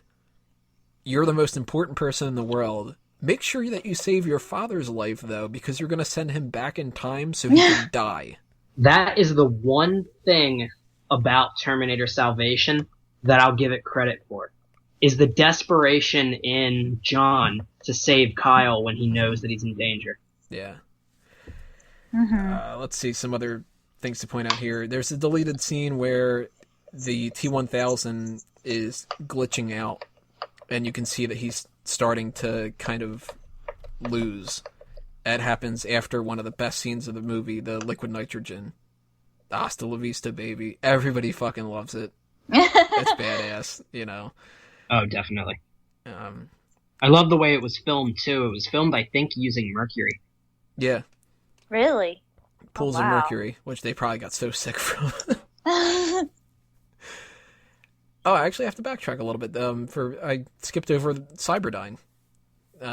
There's a whole subplot, which, thank God they did this. So they deleted it from the first film, that scene where she says, I found Cyberdyne's building address, let's go blow it up.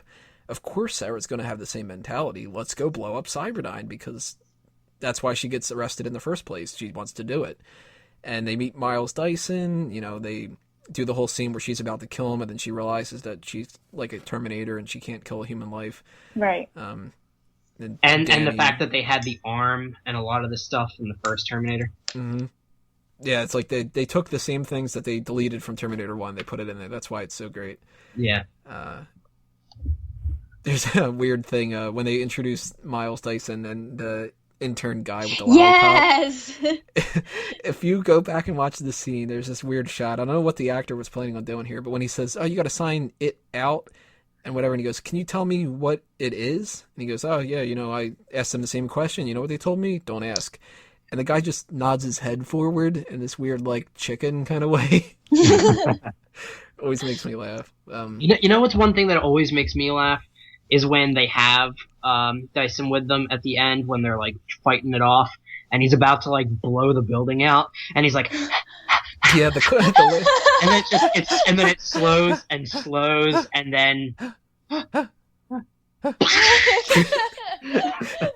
that always made me laugh too. It's just so weird. It's so sad though, like it's depressing, but it's kind of funny.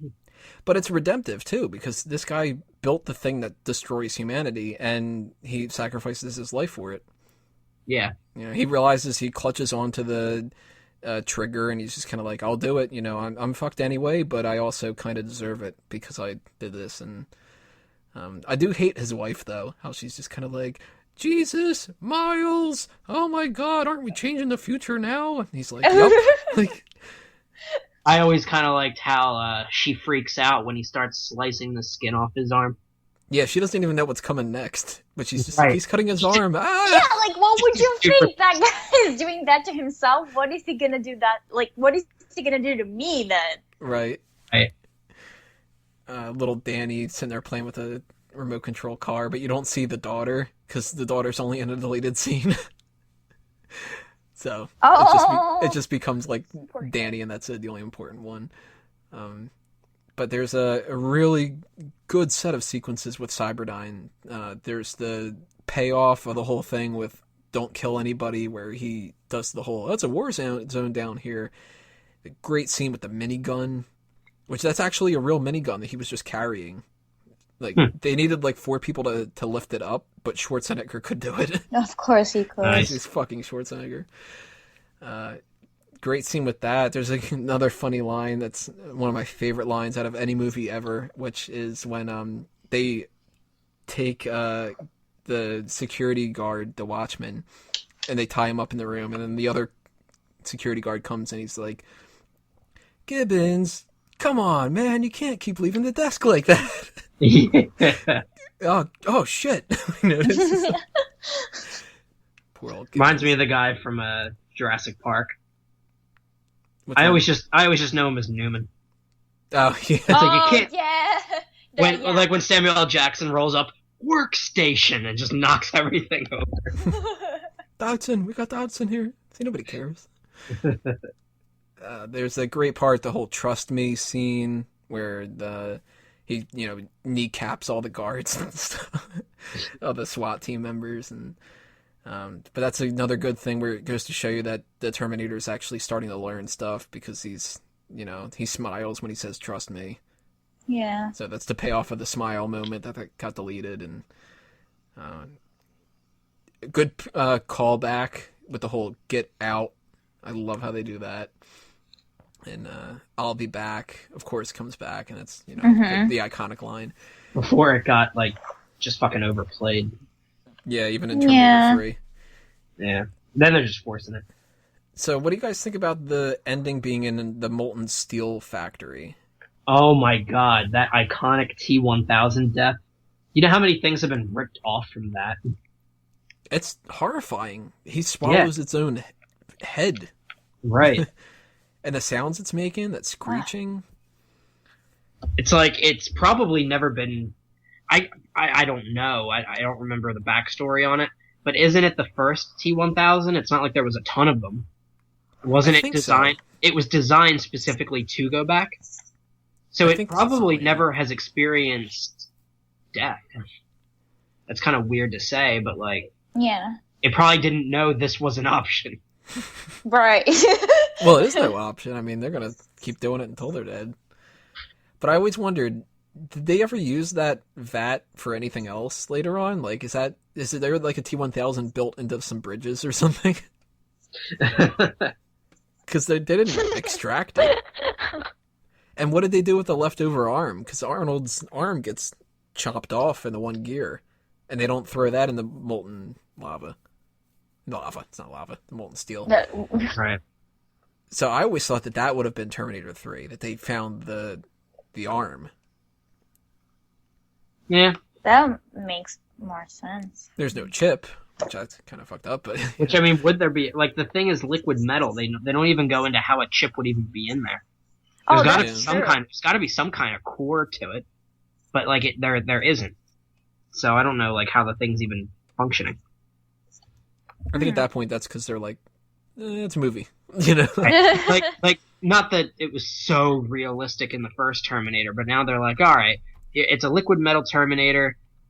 Be damned with the science. It exists. Go. And we get the saddest scene of the whole movie: the thumbs up. Oh man, That with that music in song the playing, oh, like the saddest version of that, except for maybe even the love scene in Terminator 1. But that's just like, that's a heart puncher. yeah. The thumbs up of just like, I'm okay, buddy, you know, and I order you not to go, and the whole, oh man, it's rough to get through it, but it's like, it shows you, and they pointed out in what I think is the true ending, because there's a deleted ending to it. The movie, like the normal cut of the movie ends with that shot of the road. Yeah. And she's saying like, we're going to move on in the futures. Like, we'll fight it basically. Like, but I forget, does the movie end on the fact that they think Judgment Day is over? No, that they aren't sure about it. Okay. That they're like, we think that it's over, but you never really know. You never really know. So what we're going to do is we're going to keep our watch and, but we'll be able to handle it kind of thing. Which makes no sense for when T3 is like, but we stopped it. Yeah. Well, the deleted ending to it, which in my mind is the canon ending to it, and I refuse to believe anything else, it's in the future. They're at the same playground that she's been having the nightmare with. Uh-huh. And she gives a voiceover similar to what she does in the first part of the movie, where she says, 3 billion human lives ended in 1997. And she says, August 29th, 1987 came and went. Nothing happened. Michael Jackson turned 40. People got up. They argued with each other. They went to work. They made love. They did everything else. And all I wanted to do was scream through the streets that every day's a gift and you don't understand. But instead I got drunk. And she says that now they show her she's an old woman. And she's like, it still haunts me that this is going to happen. But I know that it isn't. And that this future's past because John now fights the battle in a different way. He's a senator. Oh. And he's got a little girl and he's pushing her on the swing. And I'm getting choked up. This is ridiculous. And she, the little girl says, she goes over to her and she's like, oh, can you tie my shoe, Granny? And she ties the shoe and whatever. And she's given like the voice recorder, like that's what she's doing the voiceover for. And she says, it's basically the whole thing, like, this is a gift and all this other kind of stuff like that. And the future it really is, there's no fate but what we make for ourselves. But she has a great line, and it makes so much more sense when it comes to this ending. She says, if a machine can learn the value of a human life, maybe we can too. And that's how the movie ends. That's awesome. Aww. And that's like perfect for it, because it means there's no horrible future. John is still one of the most important people in the world and stuff like that. But, she says his weapons now are logic and common sense and reason, not plasma rifles and shit. Right. She had a shitty life, and that's why she still gets drunk and stuff. But she set up, everything. She saved the human race with John. And, I just absolutely love it. But yeah, but you know what? But that doesn't open it up for any sequels. Exactly. Yeah. And they probably wanted to make it a trilogy. Mm-hmm. So it's kind of like the argument I did with X-Men: Days of Future Past. why did you show the nice future? Because now we know X-Men Apocalypse isn't going to be an issue. Yeah. So it's like, if they had that in the movie, and then there's Terminator 3, it's like, oh, well, they're going to stop it, right, guys? I still say, side note on Days of Future Past, I still say that should have been the end. They shouldn't have done Apocalypse. They should have done Apocalypse for a reboot. But, Yeah. So other things that you guys liked about it, favorites, release favorite scenes and stuff. I already went through everything that I had. Of course, I rambled on like a bastard, but anything you guys want to bring up? I mean, we talked about it a little bit, but I did not know that Edward Furlong was an unknown actor by then, because he did a really good job.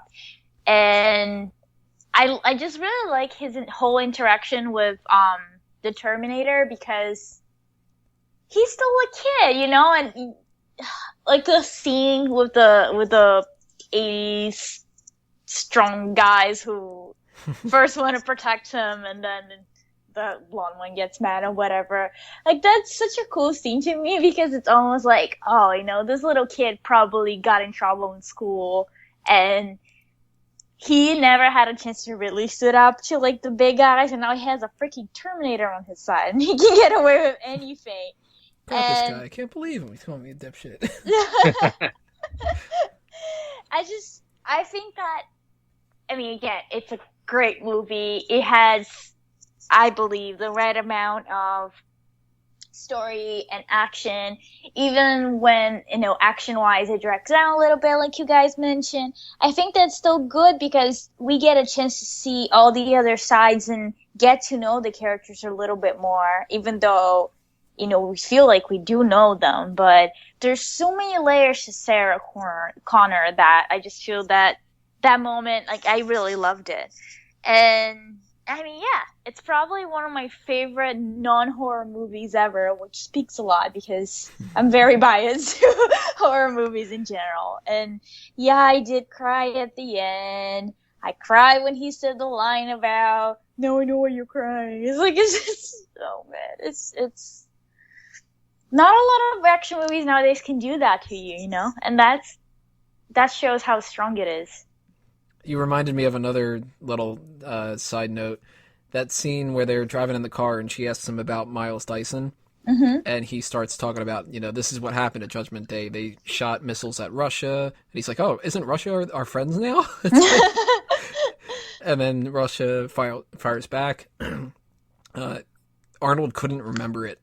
So there's actually note cards taped to the dashboard that he's reading awesome. From.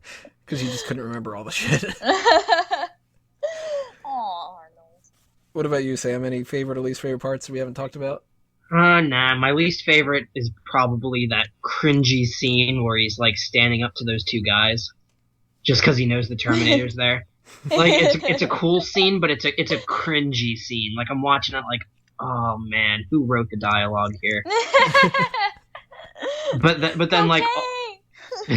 You just can't kill human lives. Why? Because you just can't. Why? Because you just can't, okay? Right. But then some of my favorite scenes are, like, the emotional scenes with, like, the Terminator and stuff, and realizing, like, it's basically becoming sentient. And then it dies. Like, it's not even it's killed in action. It knows it has to die. Yeah. And it even knows it's going to upset John, and it makes him feel better about it. Yeah. Like, it's like, that's probably one of my favorite parts. And that's also an interesting point, because it cannot self-destruct, but he is aware that he needs to sacrifice himself for the greater good. And it's like, it's begging amazing. To die. Yeah, that is just like, I even got goosebumps just now. It's beautiful. A weird thing where, like, he shouldn't care, and that's like, they mention it in the series, essentially. Like, every once in a while, somebody will, like, the TV show and stuff will be like, well, does it matter if, like, any of this happens? And they're like, well, it's my mission, that's what I'm here for and stuff. But you wouldn't think that he would care about, like, what happens with the human race, other than the fact that it's his mission. He's there to protect John, and John's protected, and now he really could do anything, but he knows that that's not the right thing to do. And earlier on in the movie, when they show the pictures to Sarah Connor, and they're like, look, this is the guy that shot up that police headquarters. You know, you're just sitting here and you're not telling us anything. And the guy goes, doesn't this mean anything to you? Don't you even care? Because she's the Terminator at that point, you know. So she doesn't even seem to care, but the Terminator does. Of course, later on she does, but you know what I mean? Yeah. It's a good way to do that in the movie. Yeah. But, Caroline, what would you give it out of a 10? I would say 9.5, just because I don't think I'd give 10s. Just because. But that's just like a stupid rule. I don't know where it came from, but I love the movie. It's a movie that I would never get tired of watching it, and I'll probably still cry every time I watch it. It's just, if you watch really that extended edition, you might. I mean, yeah, I'm such a baby. I cry for every stupid shit. I'm pretty sure I would bawl for a week. I'm still reeling from Littlefoot's mom dying, and it's been so long since I've seen that movie, but you know. Yeah. And Sam, you said you give it a 9? Yeah, I definitely give this a 9. It's up there with some of my favorite movies. It's not the kind of movie that I can just pop in and watch, because if I catch it not from the beginning, I'm actually disappointed and I'll wait to see it from the beginning. It's the type of movie that if I'm flipping through channels and I see a shot of a boot, I'm like, oh, Terminator. It's really, really sad.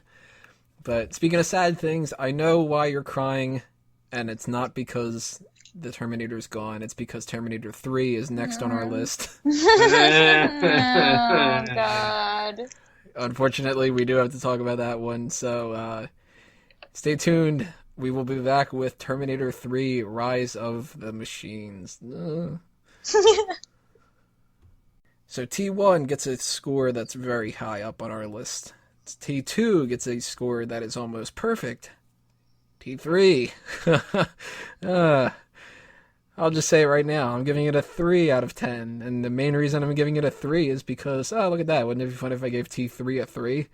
And there's really, I could justify giving it a 2. This movie is so disappointing. And I have to say, I love Star Wars. I love James Bond. And I love Terminator. They're 3 of my favorite franchises of all time.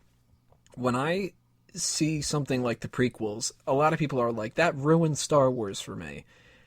Yeah, they're disappointing. You know, Anakin is a pain in the ass in the first film, and in the second one, and in the third one, and Jar Jar is just one of the most horrible abominations of characters that ever existed in film history.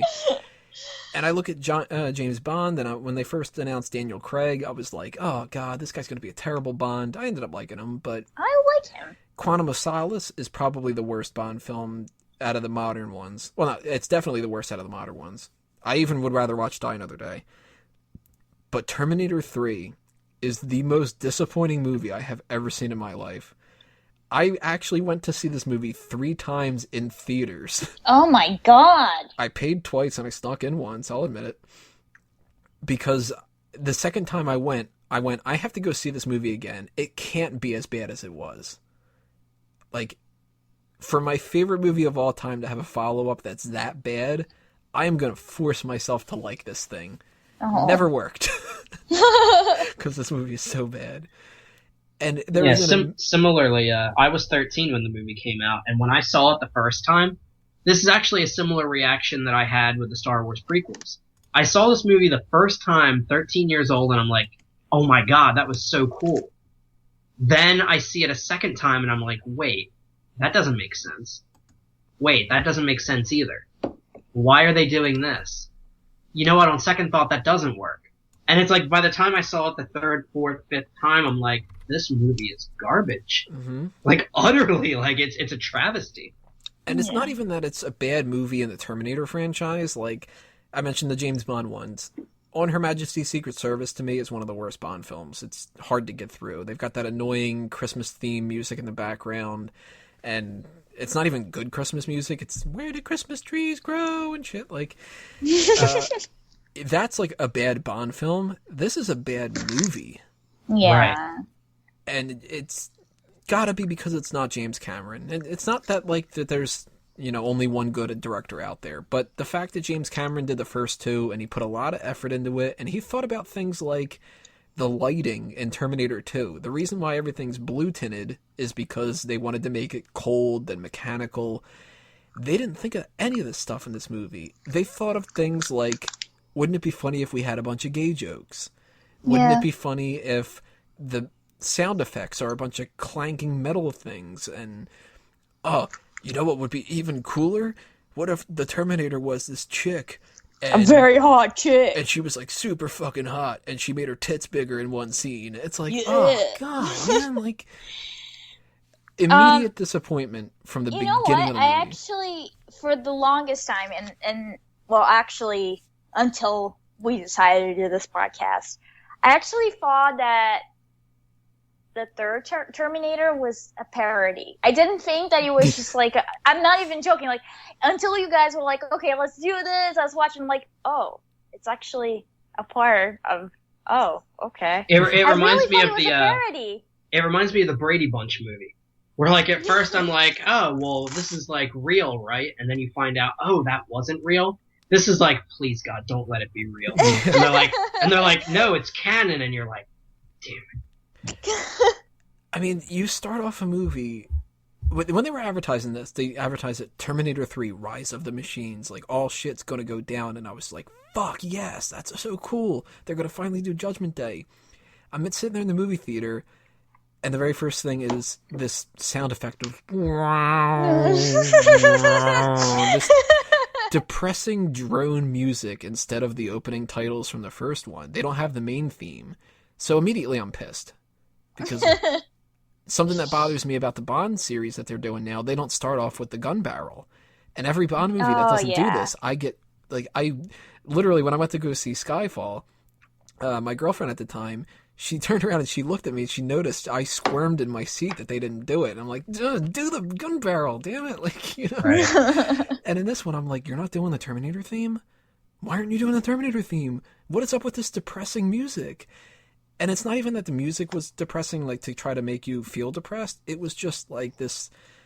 bad music. Like, it wasn't sad. Like, the beginning of Terminator 2 has this kind of ominous thing. But this one is just, like, the sound of, like, a hungry stomach. It's like, I gotta do this movie. Oh, God, that's my stomach. And then monotone voiceover. And it's John, and he's like... I'm John Connor. I'm depressed and shit. I've got no personality. But beer's good, I guess. You know, it's fun sitting on bridges. Like, yeah. This, you know what? This movie came out in 2003, the same year as Freddy vs. Jason and Daredevil, and it feels like it. Yeah. It really does. I like Freddy vs. Jason. Yeah, you like Freddy vs. Jason because it's so bad it's good. There's no other reason. Yeah, no, that's very true. And the director's cut of Daredevil isn't a horrible movie. It's watchable. Yeah. And I can't imagine any kind of a director's cut that Jonathan Mostow did on this being anything, probably just even more of the worst things. Unless they showed 2 seconds of the Terminator and then they cut to the credits.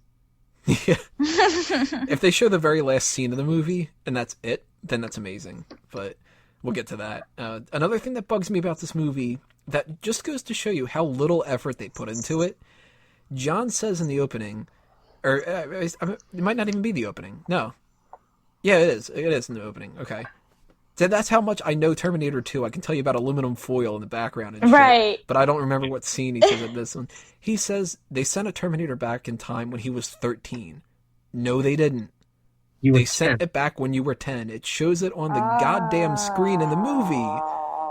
It wasn't even like it was up for interpretation of what year Terminator 2 took place in. They show you, before they even show you John Connor in that time period. And when they show you, you know, the older John Connor, but...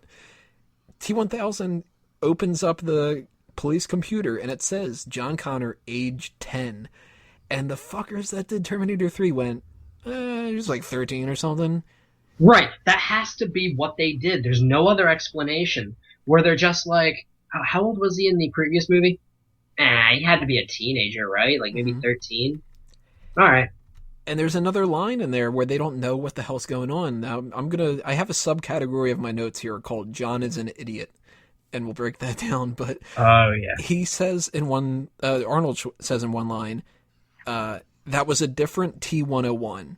No, it wasn't. And this is the fanboy in me that people will be like, oh, give me a break. It was a T-800 Cyberdyne Systems Model 101. They never called them T-101s because T-101 would have came way before they even had the rubber skin with the T-600. Yeah. But you know what? That just goes to show that people that, like you, Tony, that like you love T1 and T2. And there are a lot of fans like you that feel the same way. So for them to come up with a movie that they didn't even, it almost seems like they didn't care to rewatch the first two and live up to it. It just felt so rushed, and I don't really get how it could have been.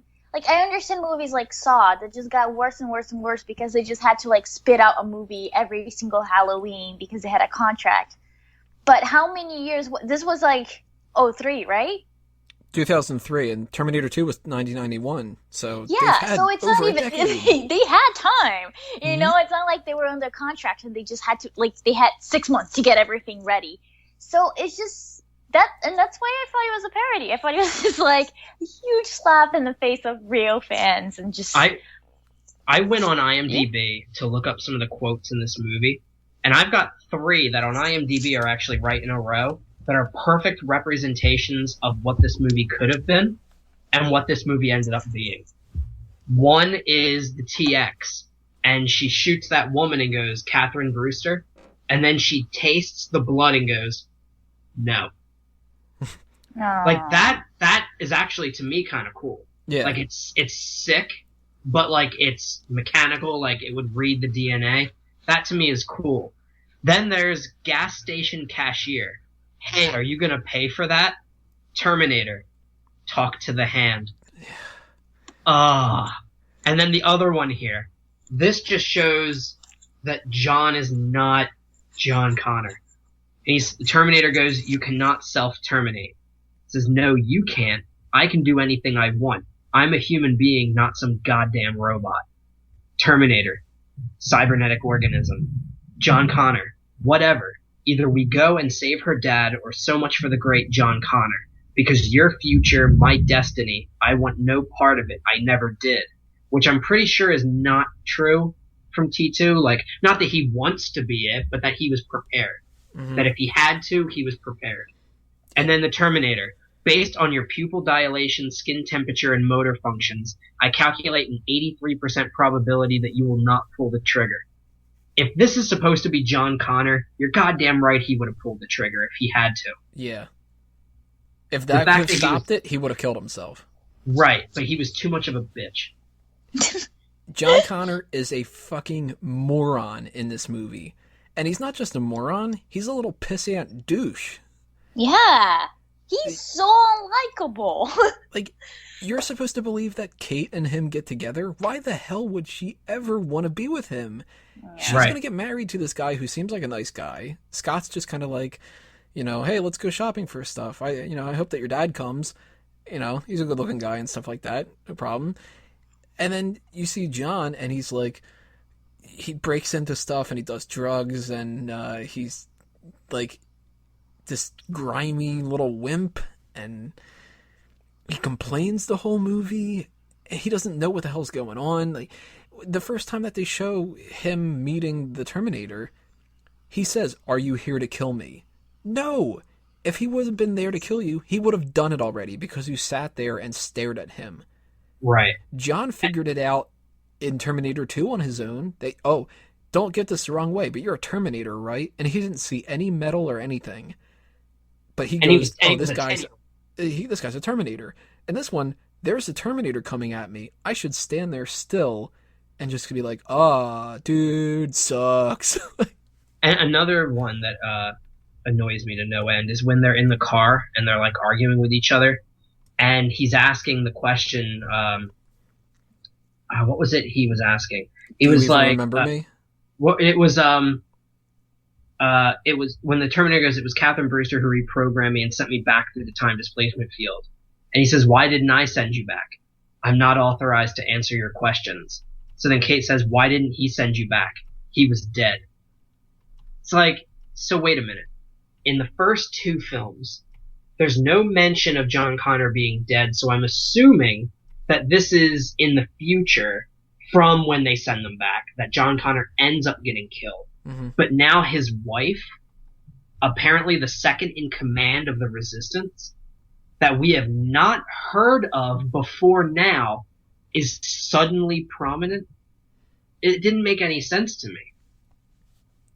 I hate how John says, "Don't you even remember me?" And then it's a different T-101. He's like, "Oh, I'm going to have to teach you everything all over again." But then he goes, "What, do you guys come off an assembly line or something?" Yes! Yes, they do. Right. They're machines. And they're not T-101s, they're T-800s. We'll talk about the death thing, too, because I got a bone to pick about that. But you mentioned about the idea that Kate is suddenly, here's this veterinarian who becomes second in command and stuff. One of the biggest problems I have about this movie is you take Terminator 1 and Terminator 2, and Sarah Connor is the main heroine of the film. First movie, Caroline said it great. She goes from somebody who gets pushed around to somebody who at the end of the movie, she's able to stand up for herself and she destroys the Terminator. In Terminator 2, she's a badass. She's, a hardened killer, and she's got this, not only is she buff and she knows how to use all these weapons and stuff, but she is the epitome of what a strong female character would be. Yes. In this movie, you couldn't go further from the truth. You've got Kate, who whines and complains just the same as John. She does one thing in the whole movie. She picks up a gun, shoots an HK, and he's like, "You remind me of my mother. I'm so hard right now." It's... But the movie is so sexist. It really is. Sarah Connor's a woman that can accomplish anything in the movies, kind of. And then you've got, the Terminatrix, you gotta call her. Really? Right. And she appears out of all the places in the world in the window of a clothing store. The one part I did really like is when Kate's like, "If I tell you where John is, do you promise to let me go?" And he's like, "Yeah," and he tells him where he is, and then he goes to shut the trunk, and she's like, "Wait a minute, you told me you'd let me go," and he's like, "I lied." You know what it is, and this whole female character situation, and that's what really upset me about rewatching this movie, and actually realized that he was not very Sarah Connor was a great character. They did not think, she's a good character, but she has a vagina and she has boobs, so we just have to keep reminding everybody that, she's a female, and female characters are there, just so that we have more diversity. No, she was a warrior. She was one of the main characters in the first one of the main characters in the second one, and she was a damn good character. Nobody really cared if she was, physically attractive or not, because she was such a great character. And with T3, it's a constant reminder that, yes, we have female characters. They're female characters. They're not gonna live up to be strong and badass the male characters. And even the female Terminator, who's supposed to be, isn't she supposed to be a better...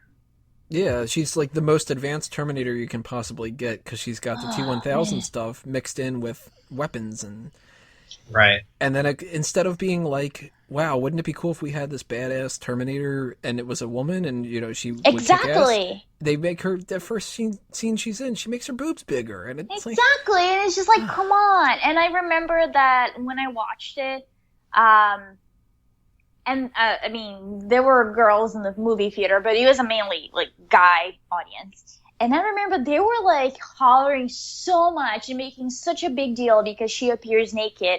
And to me, like, that just like set up the tone that, you know, this is not just gonna be, this is just a detail. Like, every single Terminator comes to the present that way. No, but like, oh no, with her, like, they did like this sexy shot. Like, yeah, she's a very attractive female, but that's it.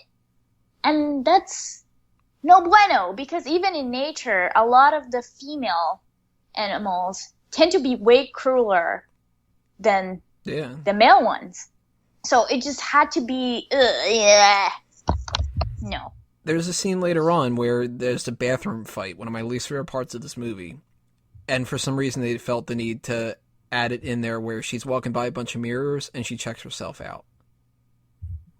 Mm-hmm. You know, because that's what females do. That's what females do. We like, can't resist typical a mirror. woman, she would be checking herself out in the mirror. And it's like, no, she's a Terminator. She wouldn't check herself out in the mirror. But even, like, on top of the sexist stuff, there's so many homophobic things in this movie. John says, "You gay fucking machine." And then there's the gay bar. And the gay bar is so bad. It's like if you took the idea of the Terminator 2 introduction, but made it lame, and you had, like, the talk to the hand, whoa, bitch, wait your turn, and the stupid glasses gag, he would never put the glasses on to begin with. Yeah. And as if it spits you in the face enough, for a split second, I thought that this was going to be the same Terminator from Terminator 2. Like, that they replicated the same programming features or something. You know, I wouldn't know how they would have done it, but they make a big deal in the second film, Terminator 2, that instead of just ripping out stuff with cars and stuff, he says, why don't you check to see if there's keys? And later on in the movie, you know, it pays off. Terminator pulls down the visor, the keys are there, and he just puts the keys in. Right after the gay bar scene, he pulls down the visor and something falls, and I'm like, oh my god, is it keys? No, it's a watch, because he needs to check the time. And he doesn't have a clock inside of him.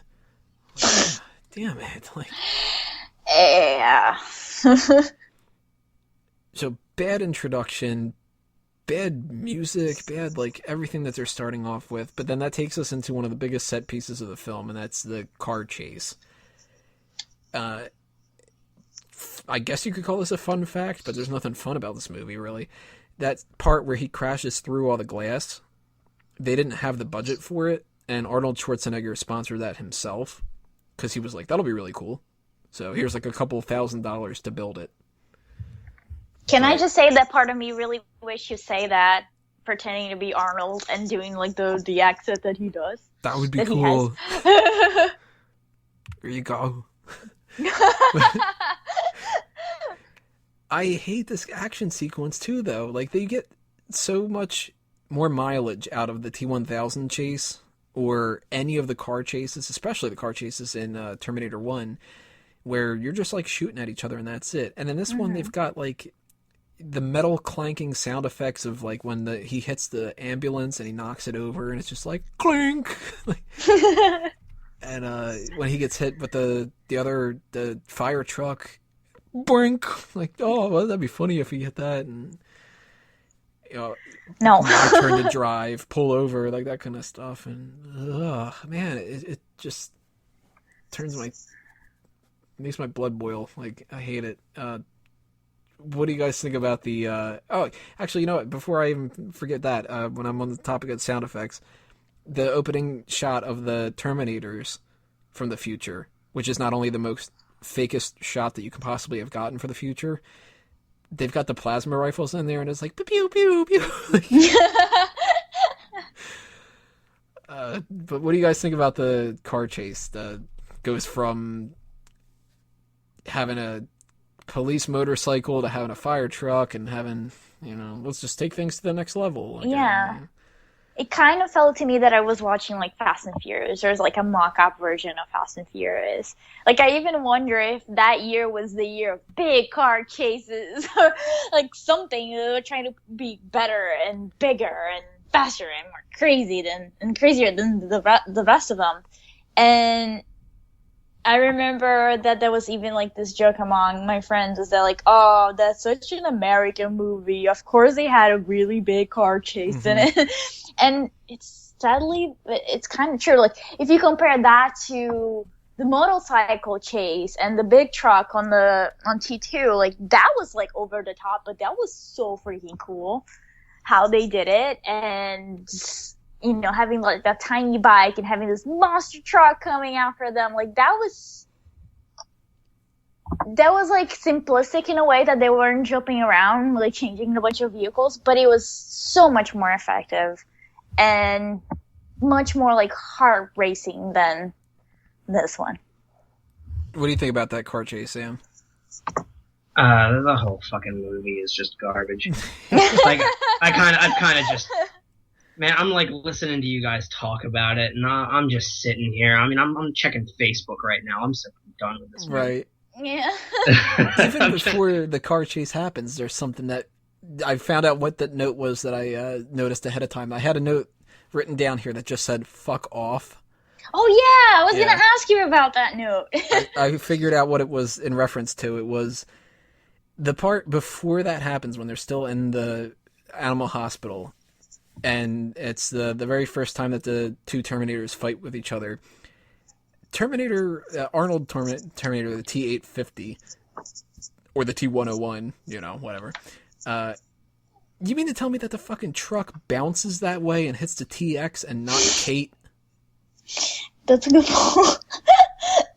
I don't care if he's a fucking machine. He could not have figured that out, to plan that out so perfectly. Yeah. That is just a lame stunt that they were like, wouldn't it be cool if he did that? Wouldn't it be cool? Yeah.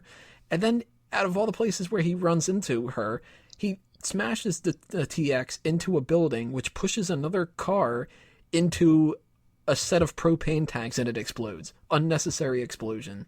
Yeah.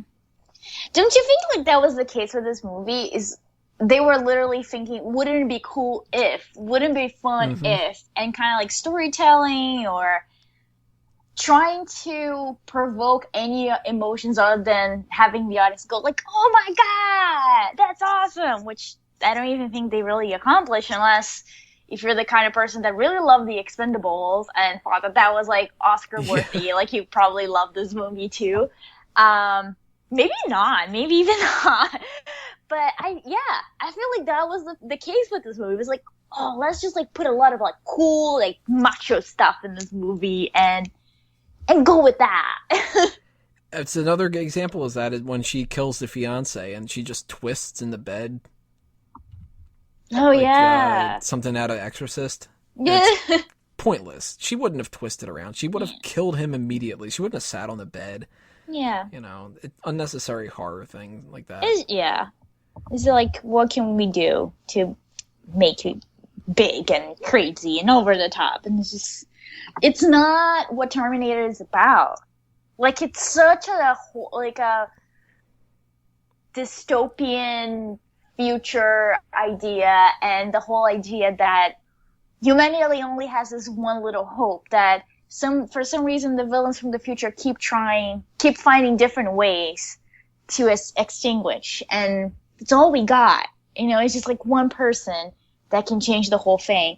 But no, just like car chases, boobs getting bigger, and ugh. What did you guys think of the idea that instead of hunting down John because they can't find him, they hunt down the generals? I thought that was okay. But it's kind of like, well, you know, blah. Like, yeah, it was like, it to me kind of felt like almost like an afterthought almost. And I don't know if it's because like everything else in the movie was just so weird and like disconnected. Like it would be better if that was like more of a solid point, I think, like throughout of it. I don't know. In my mind, if you were going to send back a Terminator that's meant to kill other Terminators, and he even says, my presence in this timeline's been anticipated. So they think that they know that this is something that's going to happen, where this Terminator is going to go back in time to save John. Mm-hmm. And that's why they sent a TX to begin with.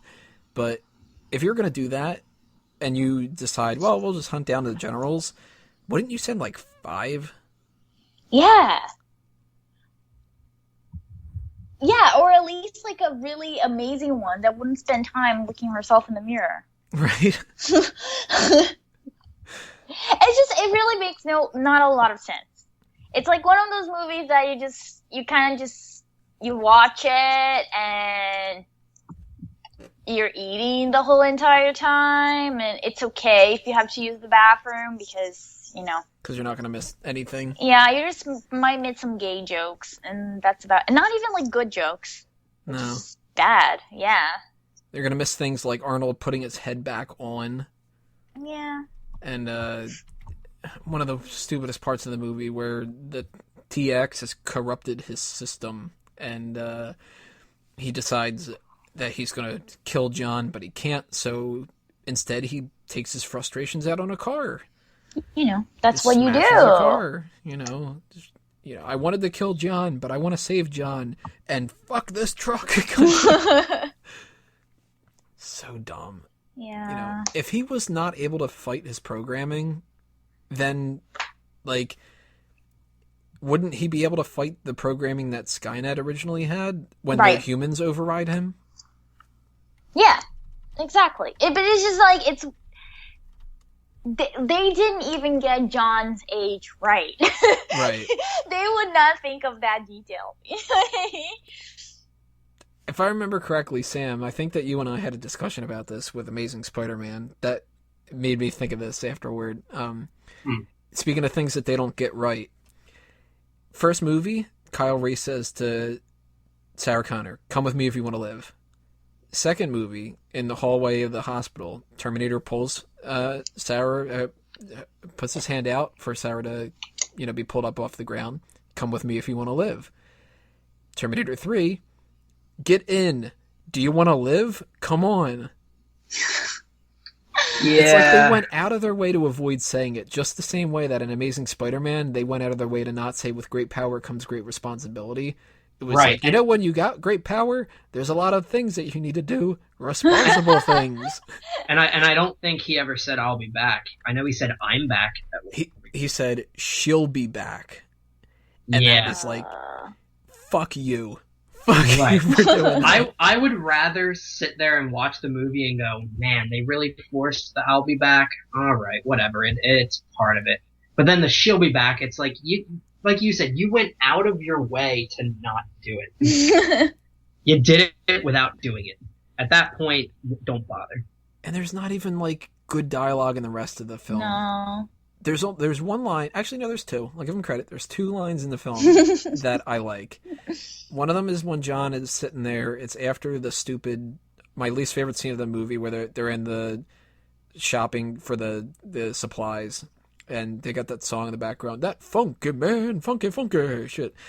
Where they're sitting in the back of the veterinary truck or whatever the hell it is, and John says, try to imagine that you're going to do the most important thing anybody would ever done, but, something bad has to happen.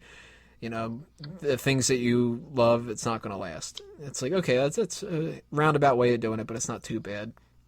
But there's only one other line in the whole movie that I like, and it's after they found out that John would die in the future, that the Terminator was going to kill him, and that he...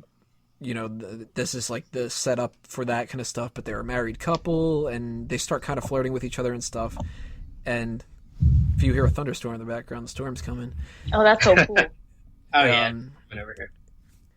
So they're in that scene, and, they're talking, they're flirting with each other and stuff like that. And there's one good line, and it's the T-800, T-850 says, "Your levity is good. It relieves tension and the fear of death." And then they're like, oh, shit. I forgot that this is happening. That's the only thing that made me laugh in this entire movie. But then there's lines like, "Just die, you bitch." Yeah. Yeah. What a fatalist message, too, in this movie. Ugh. There's no fate but what we make for ourselves, or you're doomed no matter what. I hate this movie so goddamn much. I do like the graveyard scene, though, to an extent. It's kind of cool that they stashed weapons in the graveyard. Yeah. It was a good touch, but then that's all it was. That was like the one time where they were able to go, wouldn't it be cool if? And then people were like, yeah. Oh, yeah, that actually would be cool. And the female Terminator's, like, Terminator form wasn't even that good. It looked like something out of, like, Alien versus Predator. Yeah. It looked more like an alien than anything else, you're right. And why does it have the liquid metal over it? And how is that able to shape-shift its body if it's just a little bit, but it's got an actual, like, hard skeleton underneath it? Ugh. I hate it so goddamn much. This movie is just a pain in the ass. And then they have the gall to, well, Skynet just ended up happening, and there's no Cyberdyne anymore. There's just cyber research systems or something, and what positives do you guys have for this movie, if you have any? I would say if there is any positive whatsoever, there's a string of logic where they would have said, okay, they blew up the Cyberdyne building, but it's a building. The people who owned that building could have just rebuilt and put in their resources and just started from where they were. Like, it's on a computer. Like, I could have something on a computer, like, halfway across the country. And if they blow up that building, I still have the data. Uh-huh. So at least that kind of maybe I could see. But then, like, everything else just kind of makes it fall apart. And my least favorite part of this movie is the entire movie. Fair enough.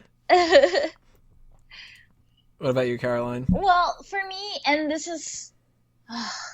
it's tearing me apart because I remember that I was excited to feel like, oh, this next Terminator is going to be a female. And that made me really excited. But then I kind of I hated it, how they went about the whole thing with her. So I guess, the idea that this very advanced Terminator just happens to be a female. There's so much that could have been done with that, but then everything else just, yeah, that's it for me. My favorite thing in the movie is something that you have to suffer to get through. It's the very end. The very, very end. I do really like the idea that the reason that John survived the nuclear holocaust was in an abandoned military bunker. Yeah, that part. The only part where it made sense is like when the Terminator says meeting your wife is what puts you in touch with the military. Yeah, because she has the contacts through her father. Right, but then in Salvation, nobody trusts him. He's not the leader of the resistance. He's the leader of a small little group of people. There's an actual resistance, so that part kind of lost on me a little bit. Mm-hmm. But I do like how they assumed that this was going to be Skynet's central core, and he gets pissed off once he realizes, he's just like, oh my god, there's nothing here, we lost. And the radio comes on, and the guy's, who's in charge there, and he finally just goes, I am. That I liked. And I also kind of liked when Kate says about the plastique, or the Claymore mine, or whatever you would call it, or whatever. C4, that's what it was. When it's still going off, and she says, we could just let it go. Because it's I at that point, if I were thinking of things, I would either be, well, you know what? No, I'd be curled up in a ball, crying my eyes out. But if anything, I would kind of consider it. Because your life is going to be worse. You're going to have to struggle and, whatever. But if I'm going to give him credit for anything, it's that. And I don't even remember that. I think that had already checked out of the movie. I'm like, wait, I don't remember that at all. That line or the ending? The ending is wait, I really don't remember the ending. That was Crystal Peak, where they took a plane, and then another plane crashed into it, and then another plane crashed into it. No, it was a plane, and then a helicopter, and then a helicopter. But, God damn it, man. I suck. And the whole, this just sucks. This movie's just fucking garbage. And I said before, I'm giving it a 3 out of 10. Sam, what would you give it? A 3 sounds appropriate. It's the visual effects aren't that bad. Like, they're not great, but they're not bad. I did like the one thing that wasn't there one of the I don't think it was a Terminator. It was one of the Skynet robots that it controlled. Kind of reminded me of that thing, like a smaller version of that thing from RoboCop. The T1. Yeah, something like that. Yeah, the ED-209, I think is his name. Yeah. Like, some of that was okay, kind of. Like, I definitely don't recommend this movie to people. So, I'd probably maybe give it more like a 2.5. Because then I don't recommend you watch this movie. Like, even if you not just even if you love Terminator. Like, if somebody said, "Hey,"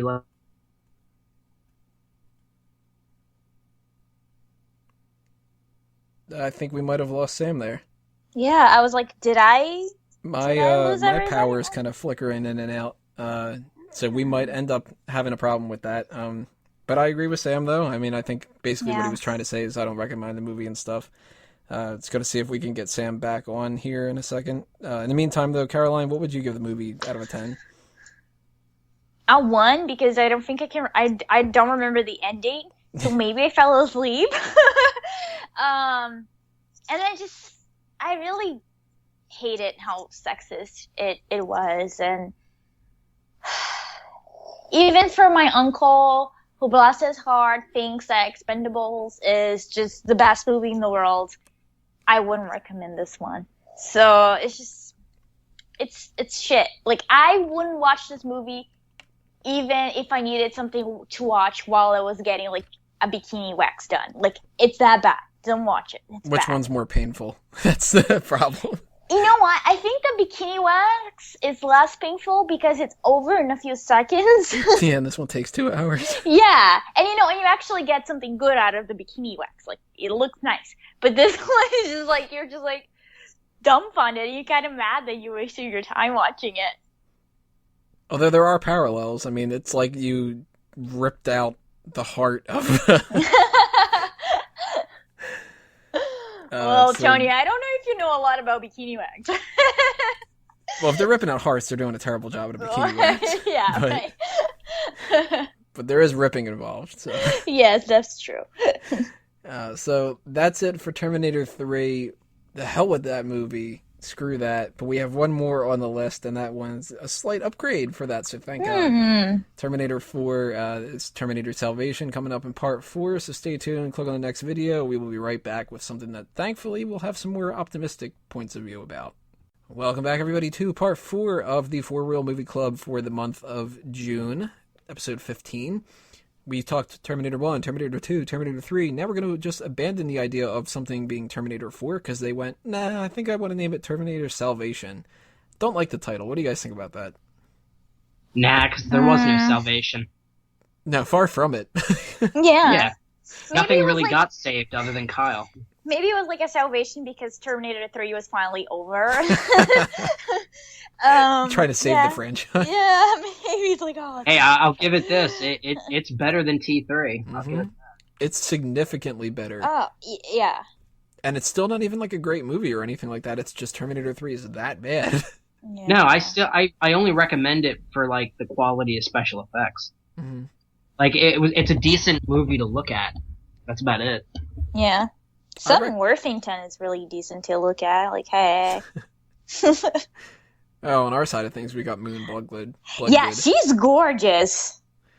Which, alright, one of the things that we definitely have to talk about with this movie, we mentioned it a lot in Terminator 3, where we were saying how the first 2 films, James Cameron is somebody who likes strong women. You know, the Alien franchise has Ripley. Yes. Terminator's got Sarah Connor, except for in Terminator 3. Terminator Salvation, when they were making this, they specifically were like, you know what, we should have a strong woman in here. And it's not Bryce Dallas Howard who's playing Kate Brewster, because she's the motherly kind of character, which makes sense, okay, you know. But Moon Bloodgood is Blair Williams, and she is actually somebody who can fight, and she can kick ass, and whatever. Yeah. And that was a huge plus when I was watching this movie, because a little bit of it's lost in translation with me since I am a guy. a lot of times if a movie will come out and people will be like, well, the women weren't strong in it. And I'll be like, I didn't even think about it.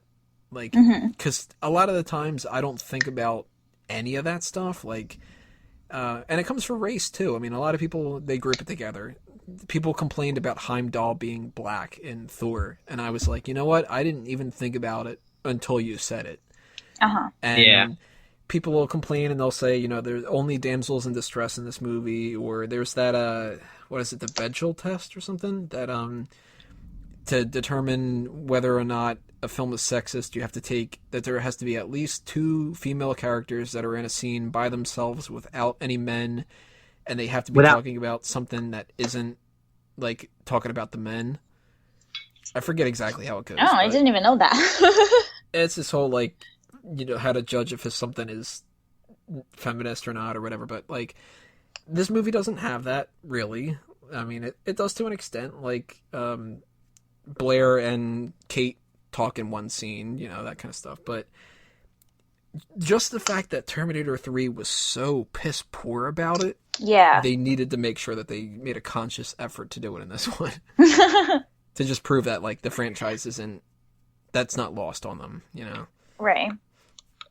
Kate is the motherly one. She's the one that's the badass and stuff.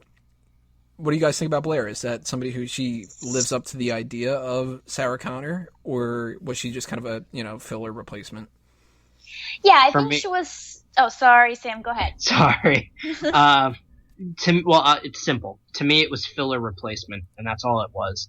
How about you? I agree. I think that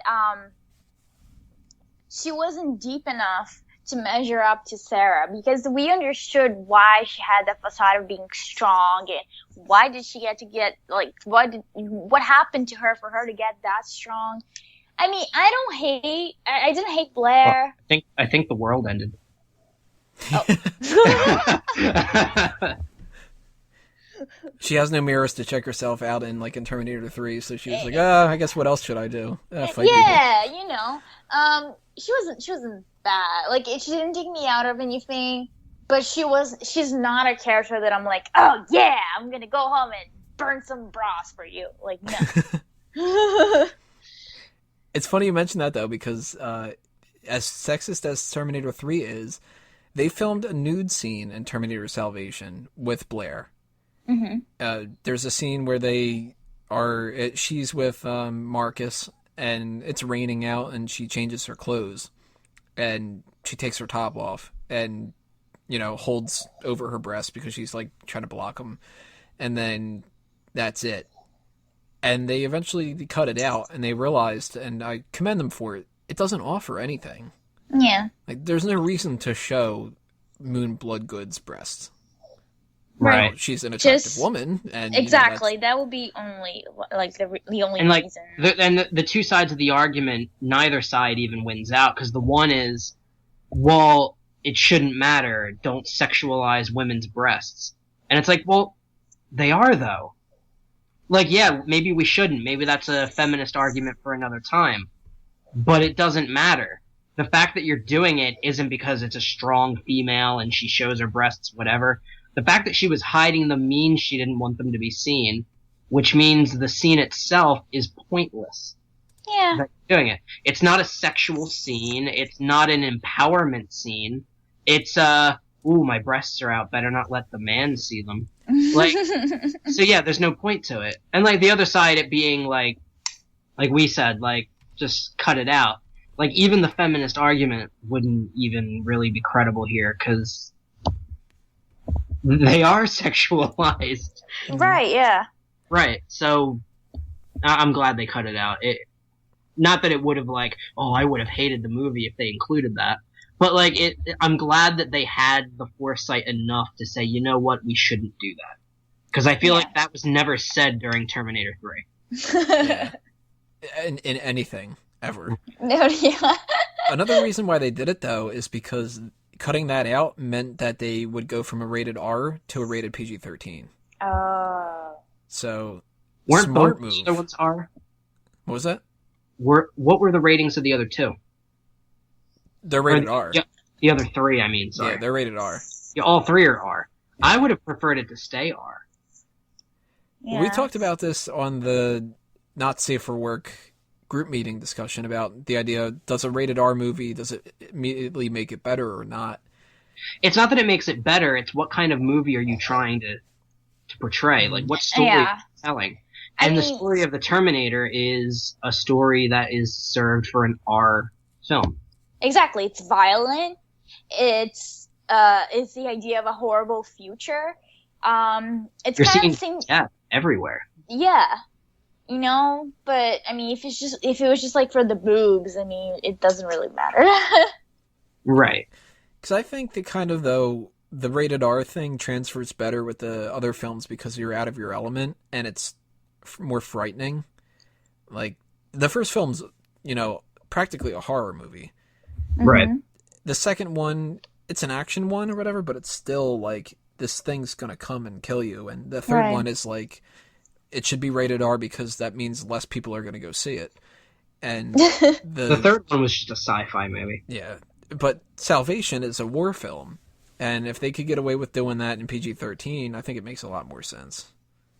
It was still like, they still had some good death things happen. And my argument is this film should have been everything we were promised from what Kyle talked about in the first Terminator. Yeah. This should have been the horrible living nightmare. Right. And that's one thing I didn't get from this. It was bleak, sure, but it wasn't just, you want to kill yourself just living here.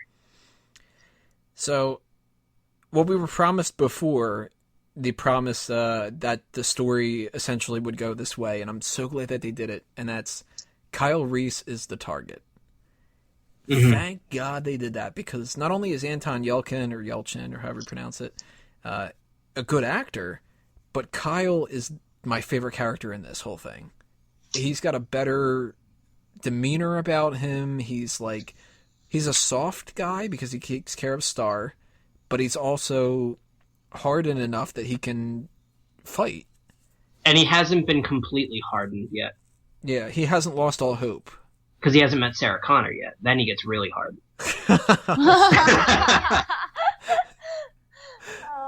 Got away with it.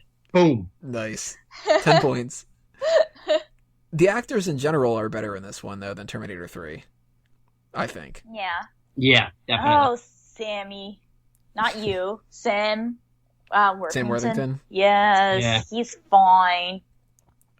That's weird character, though. I agree. I don't know. I just really that's one of my negatives about the movie, is like a human Terminator cyborg thing.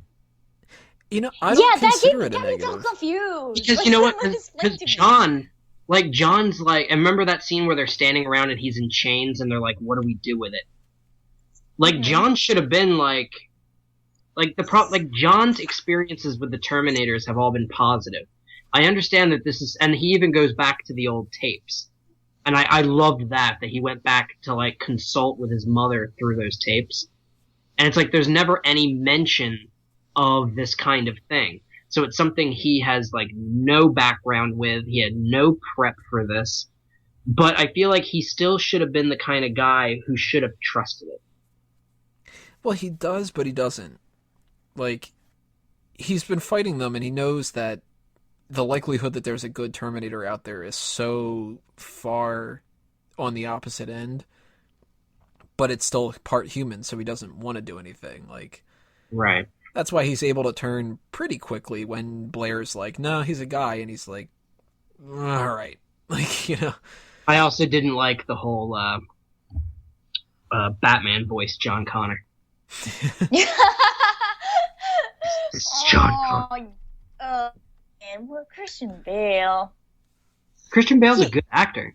I like him, but the problem that I have with him is that I love him so much in American Psycho that I just have a hard time believing him in doing other anything but roles. Killing Paul Allen. Oh God, Paul Allen deserved to die. Okay, he didn't even get his name right. Yeah, that fucker had a good card. He deserved to die. Oh man, I love that scene so much. What do you guys think of the cold opening with the jail cell, though? That they established this idea that Marcus Wright is this killer, and that he's going to donate his body to science, and his story of the whole film is just this somebody deserved to get a second chance. I kind of like it and I kind of don't. Like, to me, this is a big flaw that I have in the movie. I like everything about the story of this movie. I don't like the execution of it. I agree with you. I think the biggest problem with the movie, and maybe they thought they needed to change it up, which is fair if they thought that, but they should not have done it. The movie should have been about John and Kyle. Yeah. Yeah. And it was about Marcus. And I think that took the focus way off where it should have been. Yeah, and actually it was supposed to be even worse than that. They originally wanted the Marcus character to be played by Christian Bale. And they had less John Connor in there. But wow. He said, I think John Connor's the better character that I want to play. And then they were like, oh, well, we can't have Christian Bale be like a side supporting character. So they wrote more John Connor into the script. Wow. And that's the problem. Here's the big problem, though. The big problem. If I'm going to do one of those T-1000 finger waves, it's at this one. The original ending, John was supposed to die. That makes no sense. And Marcus was supposed to be like, they were going to basically take John's skin and put it on top of Marcus. Oh. So he's John Connor. But not really. And I feel like that's not the direction they're going in, but I feel like they sort of have molded that with this Terminator Genesis movie. Yep. Oh. So they put it into there where maybe he's not actually John Connor, but maybe he killed John Connor and then took his place or something. That's what I'm petrified of. Because if they would have taken the route that they wanted to go here, it would have shit all over the series. Because John Connor is supposed to be alive in the future. Not John's skin. Right. Not that somebody... That makes no sense. Like, does it mean that you are only you because of your skin or what you look like outside? They tried to argue that the idea was John is such like a spiritual leader that like you can carry on in his name kind of a thing. Oh, Lord, but it's have like, mercy. but no, you can't.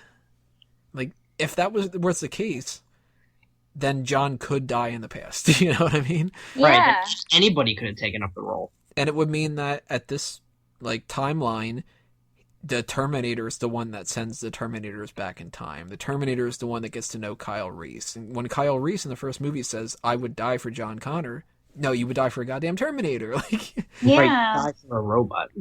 So I'm so glad that they didn't do that. But you can tell that they had that written into the script because of the way that the movie ends, where John gets stabbed in the heart. Right, and then he gets his heart. Yeah. Although they do a little foreshadowing where in the tapes that he's listening to, Sarah says, just follow your heart. And it's like, oh, okay. It was that kind of thing. They're trying to be deep now. Yeah. But at least they have T600s in it, you know? Yeah. And they call them the T600s, and they've got the rubber skin. Like, they put a lot more time and effort into looking at the other movies than Terminator 3 did. Right. They got the line, come with me if you want to live. They got that correct. Look at that. Very cool that they did that. And that it was, you know, Kyle again. Which one said I'll be back? That was John. Alright. That was a good gag. I remember being in the theater, and when it was like, well, what do I tell all the people when you leave? I'll be back. And everybody was like, I got it. And that was like, and that's probably one of the only times it wasn't forced. Mm-hmm. Like, that's believable. Like, tell them I'll be back. Yeah. But he does the iconic line. Instead of like that, oh my god, the trailer for Genesis, I'll be back. Wait, what? Jumps out of a plane. Oh god. Right after that, though, they do force something. When he takes down the Moto Terminator, that little motorcycle one, he's playing You Could Be Mine. The same song that, you know, the bow. That was... It's like, all right, the likelihood that he's going to put on that same song that just happened to be the one playing before they got the T-1000 coming after them, like, you know, but the reason they did it was fan service, so, you know. Yeah. So we've got the Marcus character, we've got John. Kate does nothing in this movie. She really doesn't. Yeah. She was built up in the third one, and I think they realized, wow, we kind of screwed the pooch on that. She just kind of rubs her pregnant belly. And, Right. Looks at the camera with these fake eyes and goes, watch out for Jurassic World. I'm in that one. Yeah. I had completely forgotten that she was in Even this movie, actually. Yeah, no, I mean, not Jurassic Park, because I just watched it. I'm not that dumb. But I had completely forgotten that she was... For some reason, I thought that Jessica Chastain was in this movie and not her. I don't know. I get those confused every once in a while. They do look very similar. What do you guys think of the Transformer Terminator looking thing? That's exactly what made me think of. Like, it took me out of the movie, like, oh my god, that looks like a Transformer. And that's what it did for me. I mean, Transformer is much, it's not as old as this Terminator, right? Or is it? No, I think that, well, if you're talking about the movies, it's not, but... Okay, no, I mean, I didn't, The series is from the 80s, so... Oh, okay. Well, yeah, so maybe if I did not watch Salvation at the theater, I watched it later on cable or whatever. By then, I had seen Transformers because I didn't grow up with Transformers, so I had no idea what they were. So maybe if I was in the theater when it first came out, or maybe if I watched it before I was aware of Transformers, it wouldn't have bothered me. But to me, it reminded me of Transformers, and it kind of, for some reason, reminded me of Wild West. Which is so bad. I really hope that they don't fight a giant spider in the Terminator Genesis. They might as well, I mean... A positive note I have down here, I always liked the idea that the minefield was a reveal that he was a Terminator. That was kind of cool. Yeah. Just like, it only affects that's the metal magnetized one. What? My leg? Boom! Fuck you! Yeah, from the trailers for Genesis, it looks like they did a much better job of what they botched in this one, where, that really fake Arnold Schwarzenegger. Oh, that... yeah, when he goes back? That cringe-worthy, yeah. Yeah, but you know what? They had a backup plan for that if it wasn't going to work out right, and that was that when he shoots at him, that he would have shot out the face before you got to see it. Oh.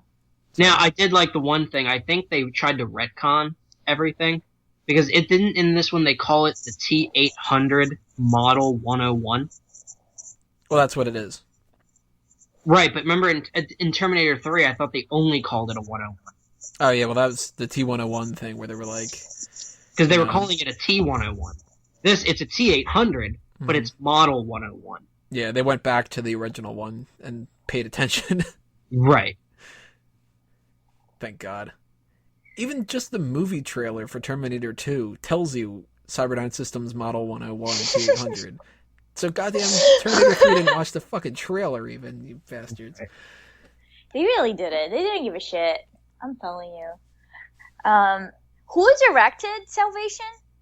Some guy named Mick G. Oh, okay. That's it. All he goes by is MCG, Mick G. Oh, okay. I was trying to find it, and I just kept going to that name, and I wasn't sure if it was like a mistake. I don't know what he's done since then, actually. He might not have done anything since this. Maybe. I mean, Salvation is not a bad... I guess it just, did not get me pumped. T2 and T1. It was just I was glad that it wasn't the third one, but I was also not super excited about. That's why to me it felt a lot like a very, very, very, very modern take of what it should have been. Mainly it's because of the extreme use of visual effects and things like that. I don't know if it's because I'm kind of biased towards them in general. I just feel like practical effects just are always better. But it was alright. Well, that's why I would give this movie a 4. Because I don't like it, but there's a lot of things about it that I really like. And it's also the problem of Terminator 3. There are things about this movie that if you had put those ideas in the hands of better writers and better directors, you would have gotten a much better result. Yeah. So it's like, I almost can't hate them because there is something there, but they didn't execute it, and it upsets me. Uh-huh. I think that's a good way to kind of overall explain it. Like, Salvation is much better than Terminator 3, but it still just doesn't have that James Cameron effect. Yeah. Right. It doesn't. Terminator Genesis probably isn't going to either.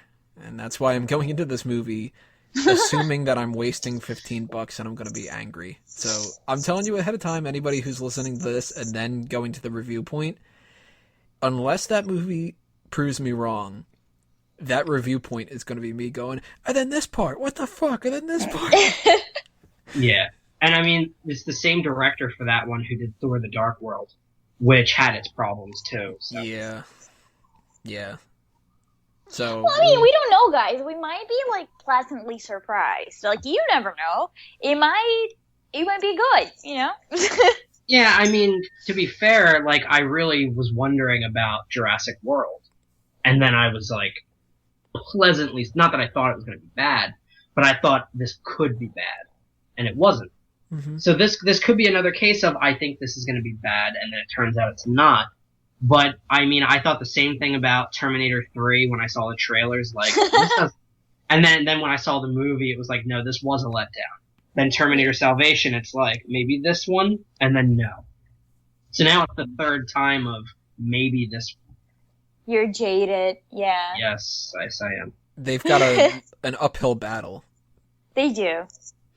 I think they just have to, hopefully, and they did that, just went back to the basics, because 3 did not respect any of the rules. Well, I guess some they did, but like having the female Terminator appear naked, because, you know, that's the important rule. That's the rule that they couldn't forget. And then you have Salvation, which is just like Tony said, it's a war movie. Which I guess, like, it fits the story for that one, but it's not what Terminator it's about. I think there are still ways of you showing this chaotic future and these characters and focusing on important things without just being a war movie. Terminator is the story of John Connor, so make it the story of John Connor. Yeah, exactly.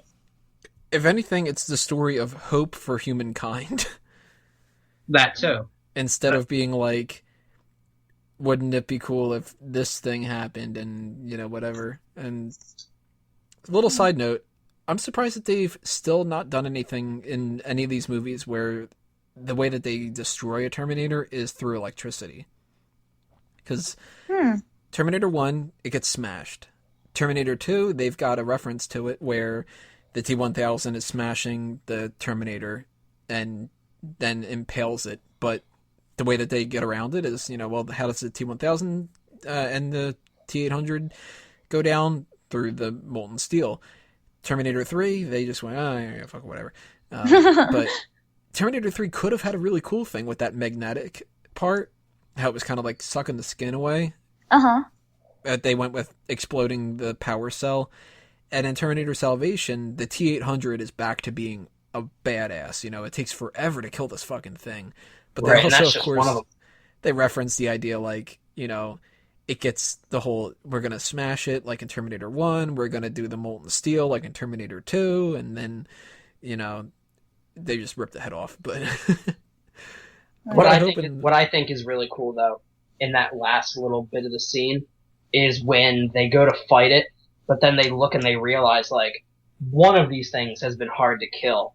There is literally a factory, like, airline hangar-sized troop of them. Mm-hmm. Like, they're boned. They're totally screwed. I think that was a good way to turn things around, and then it didn't fully do it. Yeah. Yeah. Is that your dog snoring? I think it is. I think that's Carolyn's dog. I think that's Bonnie's. Yeah, it's her. So, any favorite or least favorite parts we haven't mentioned yet from any of you? Toss any ideas out. I think my favorite part would probably just be like the beginning, kind of like not the very beginning, but like when you see Kyle and Star and Marcus. Like I generally enjoyed that, where they're explaining to Marcus like what happened, and they're like fighting that T-600. That was kind of cool. Yeah. But my least favorite part, probably the same thing they did to Patrick Stewart in X-Men Origins Wolverine. That they do it to Arnold, like that really just glossy look. It pulls you out of the movie with how fake it is.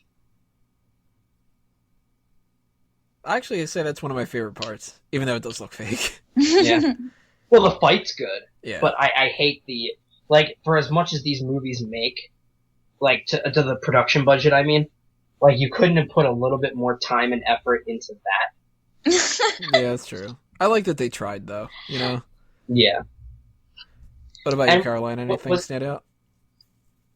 Was this the movie that had the deleted scene of Schwarzenegger and that really weird voice? No, that was T3. That was that. Where they did the whole Sergeant Candy. Yeah. And, you know, hi, I'm Sergeant Candy, whatever. Like, well, that voice is terrible. We can fix it. Like, right. Well, I think my favorite part was the relationship between Star and Kyle. Slightly reminiscent the relationship that the Terminator and John had on T2. And I kind of like these moments whenever we're seeing a movie about, oh, there might not be any hope. We live in this chaotic environment and we might just die at any moment. It's kind of nice to have characters that remind you of what it is to be human. And I don't know, I just kind of started thinking about the whole situation where, you know, John Connor did not have a father figure, and maybe Kyle even really missed being part of his life. So it was kind of cute to see him with Star, and that was my favorite bit. What if he would have, like, when he first saw Kyle, if he would have been like, Dad? He'd been like, what the fuck?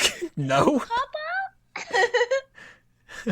Yeah, but it was an interesting dynamic, finally getting to see John meet Kyle. Yeah. I was worried that Star would get killed. I thought she was going to be a sacrificial lamb. That's what I thought too. Yeah, I thought so too. Kind of glad that they didn't go that way. I kind of wanted her to. Not that I, like, you know, want a little girl to die, but, like, you know, I would have been okay if they would have killed her off in, like, the final battle. I'll be sad.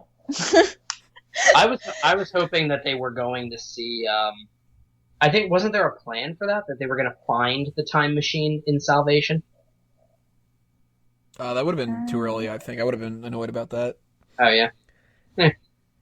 Because I like the idea that he's not the full leader yet, that he has to earn his way, and a lot of people are, like, calling him a false prophet and stuff. Like, yeah. You know, you've got, like, the General Ashdown, who's the hard... If you're going to cast anybody who's, like, a hard and a military guy, Michael Ironside is like, okay, just go with it, you know? I like that kind of, like... There's still, like, a story for John, other than survival. Right. And if he's going to fight anything, apparently he was going to fight the lighting guys. Because this is that movie where Christian Bale flipped the fuck out. What don't you fucking understand? Oh my god. I don't walk on your side. Go da da da da. He's such a douchebag. We're done professionally. One of my least favorite parts about this movie, though, is it's completely Bale. And the acting and the writing or whatever. It's the Hydrobot scene where he's, you know, they're going back and forth about, like, he kind of wants to kill him. He's got the gun pointed at him, and he's like, I can get you into Skynet and whatever. But then when he starts to leave, then the scene's done. And he just goes, what are you? And he's like, I don't know. And it's so, like, You couldn't have done another take of this? It's Right. so very awkward. I don't know. Very The What Are You should have come way before that. Not just like, all right, see you later, buddy. What?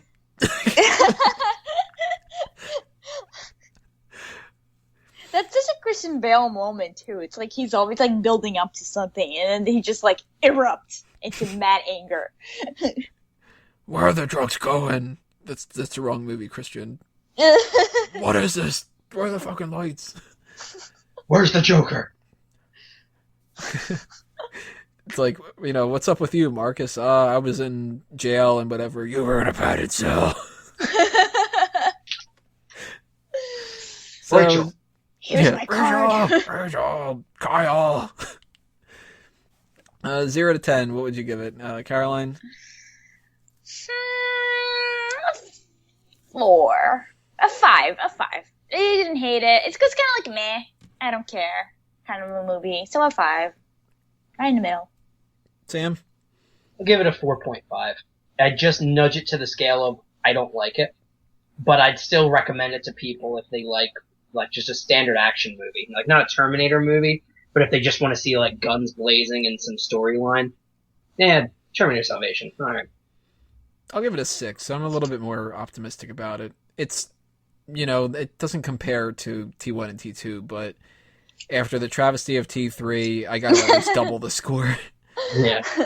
But in my mind, if you are a Terminator fan and you watch Terminator 1 and Terminator 2, watch the extended special edition of T2, end it there, and then you're done. But if you don't, and you really want to continue it, I say do the alternative branch. Go off to Terminator, the Sarah Connor Chronicles, instead of Terminator 3. That follows a different continuity. It keeps T1 and T2, but gets rid of T3 and Salvation. And that was a much better TV show. Didn't it get canceled, though? Yeah, well, it got unfortunately canceled after the second season, where they set up a big twist, and they never got to pay it off. Oh. What was the twist? Ruin it. Yeah, spoiler alert for the people that will maybe watch it. Fast forward about a minute or two here. But the series is based on the idea that a female Terminator who's like a teenager gets sent back to protect John, and she's so much better than the TX. Good. Her name's Cameron, based off of Jim Cameron. Like, so, that's kind of like cute. Yeah. But they set up a thing where they've got Kyle Reese's brother gets sent back too, and he's one of the best characters in the whole thing. He gets killed at one point in the most shocking thing I've ever seen in a TV show ever, where he just literally gets killed out of nowhere in one scene, and you're like, wait, what the fuck? What the hell just happened? Like, but they built up this whole thing with a T-1000 who is working with a computer system that plays chess. Like, how they have the computers that play chess? Mm-hmm. That's where Skynet learns how to think through one of those computers. And she's kind of involved in it, and something, I can't remember exactly what it is, but something happens where they go to the future. It's the T-1000's actually good, and she and John go to an alternate future where when they go there, they see that Kyle's brother's not dead because he hasn't been sent back through time yet. But he goes, "Who the hell are you?" He has no idea who the hell John is. Oh. And it ends with them going, like, them pointing guns at them and them being like, the next season would have been John's in the future, but there's no, like, this is a future if John wouldn't have grown up to lead the resistance, kind of. Oh, that's pretty cool. And it was like, and then they canceled it, and then we were like, oh, fuck you. But oh, man, maybe Netflix will eventually salvage it or something. That'll be the salvation. Yeah, there you go. So spoilers done. Need.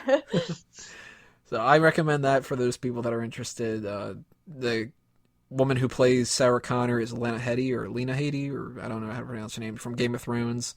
She's a good Sarah Connor. And the one who plays John he was in Heroes Season 1, Thomas Dekker. He's even better than Edward Furlong. I think he was great. Very cool, though. Very cool series. So that's it for Terminators 1 through 4. long edition of the For Real Movie Club, but it's Terminator. I had to do that. What the hell? So last thing we need to do here, just plug some stuff that's going on and promote some things that we've got in our background that we're working on and whatever like that. Sam, what do you want to throw out there for people? You can just check me out writing articles for fanboysanonymous.com. I'm going to be watching a lot of movies this summer, so you can catch me doing a Review Point podcast for Ant-Man. Yay! Yeah, I'm not going to be able to drag you to the Fantastic Four, am I? Maybe you could, maybe. Caroline? Everybody can check out my website, czofx.com. You can also check me out on Instagram. I post a lot of pictures of my dog and of the stuff that I've been working on. Yes, she does. I do! It's like the best part of the day. It's creepy_Caroline. Like, fairly easy. Yeah, and check out Fanboys Anonymous, and hopefully my article is going to come out soon. It's you can like hear the struggle. It's a struggle. Yeah. It's like laborious. Like I've been in labor for a week, and it's like painful, and it's ruining my insides, but it's gonna get there. And you were hot before the baby came. And... Oh man, it's I'm never gonna be the same. You know, my mind and my body are completely ruined. Oh, you know, you gotta suffer through that, because who knows? What if the labor results in the savior of humankind? That's true. That even though I do believe my dog is already the savior, so yeah. Well, if for some reason, you know, the nuclear holocaust happens and a Boston Terrier saves us. Oh my god! Oh, I just woke her up again. I'm such a horrible mom. She's like, I need my rest. I need to start saving like, this bitch. She actually hates me. Like, if I start making a lot of noise, she just leaves my room and she goes to sleep in the living room. Like, she really hates me. Actually, that sounds like a sensible dog. She's a pacifist. She doesn't want to shut you up, so she'll go in the other room. Some savior of humanity. Alrighty, guys, that'll do us in for episode 15 of the For Real Movie Club. Keep checking out fanboysanonymous.com, all the different podcasts we've got coming your way. Check out everything else under A Mango Tree as well if you're interested in the different things like the All Talk Show and Smark Out Moment. Next month, we haven't quite decided what we're going to do. We can possibly do the 4 Mission Impossible movies, because Mission Impossible is coming out. We might do 4 of the video game movies that have come out, something like Super Mario Brothers, Mortal Kombat, Street Fighter, or whatever, to kind of set up for Pixels. We could do a wide variety of things, that we could just do something off the wall. It doesn't have to be something tied to what's going on right now. So if you guys have any suggestions of what you would prefer, leave your comments below. Do that for all the different parts here as well. Tell us your thoughts on these movies. Give us some kind of a reason to like Terminator 3 if you have any if you do like it, let us know. Yeah, and tell us why you like it. And tell us what you think is going to happen with Terminator Genesis. Stay tuned for our review about that as well. And I think that's it for the For Real Movie Club. So thank you, everybody, for listening. Thank you to Caroline and Sam for joining me on the podcast and listening to all my rambling nonsense about Terminator. We will see you next time, everybody. Keep on watching movies. Hasta la vista. At no point in your rambling, incoherent response were you even close to anything that could be considered a rational thought. I'm too old for this. Good day, sir! You stay classy, San Diego. Roads? Well, we're going, we don't need roads. Frankly, my dear, I don't give a damn. I'm finished. That'll do, Pete. That'll do. Hasta la vista, baby. Hey, everybody! We're all gonna get late! You're still here?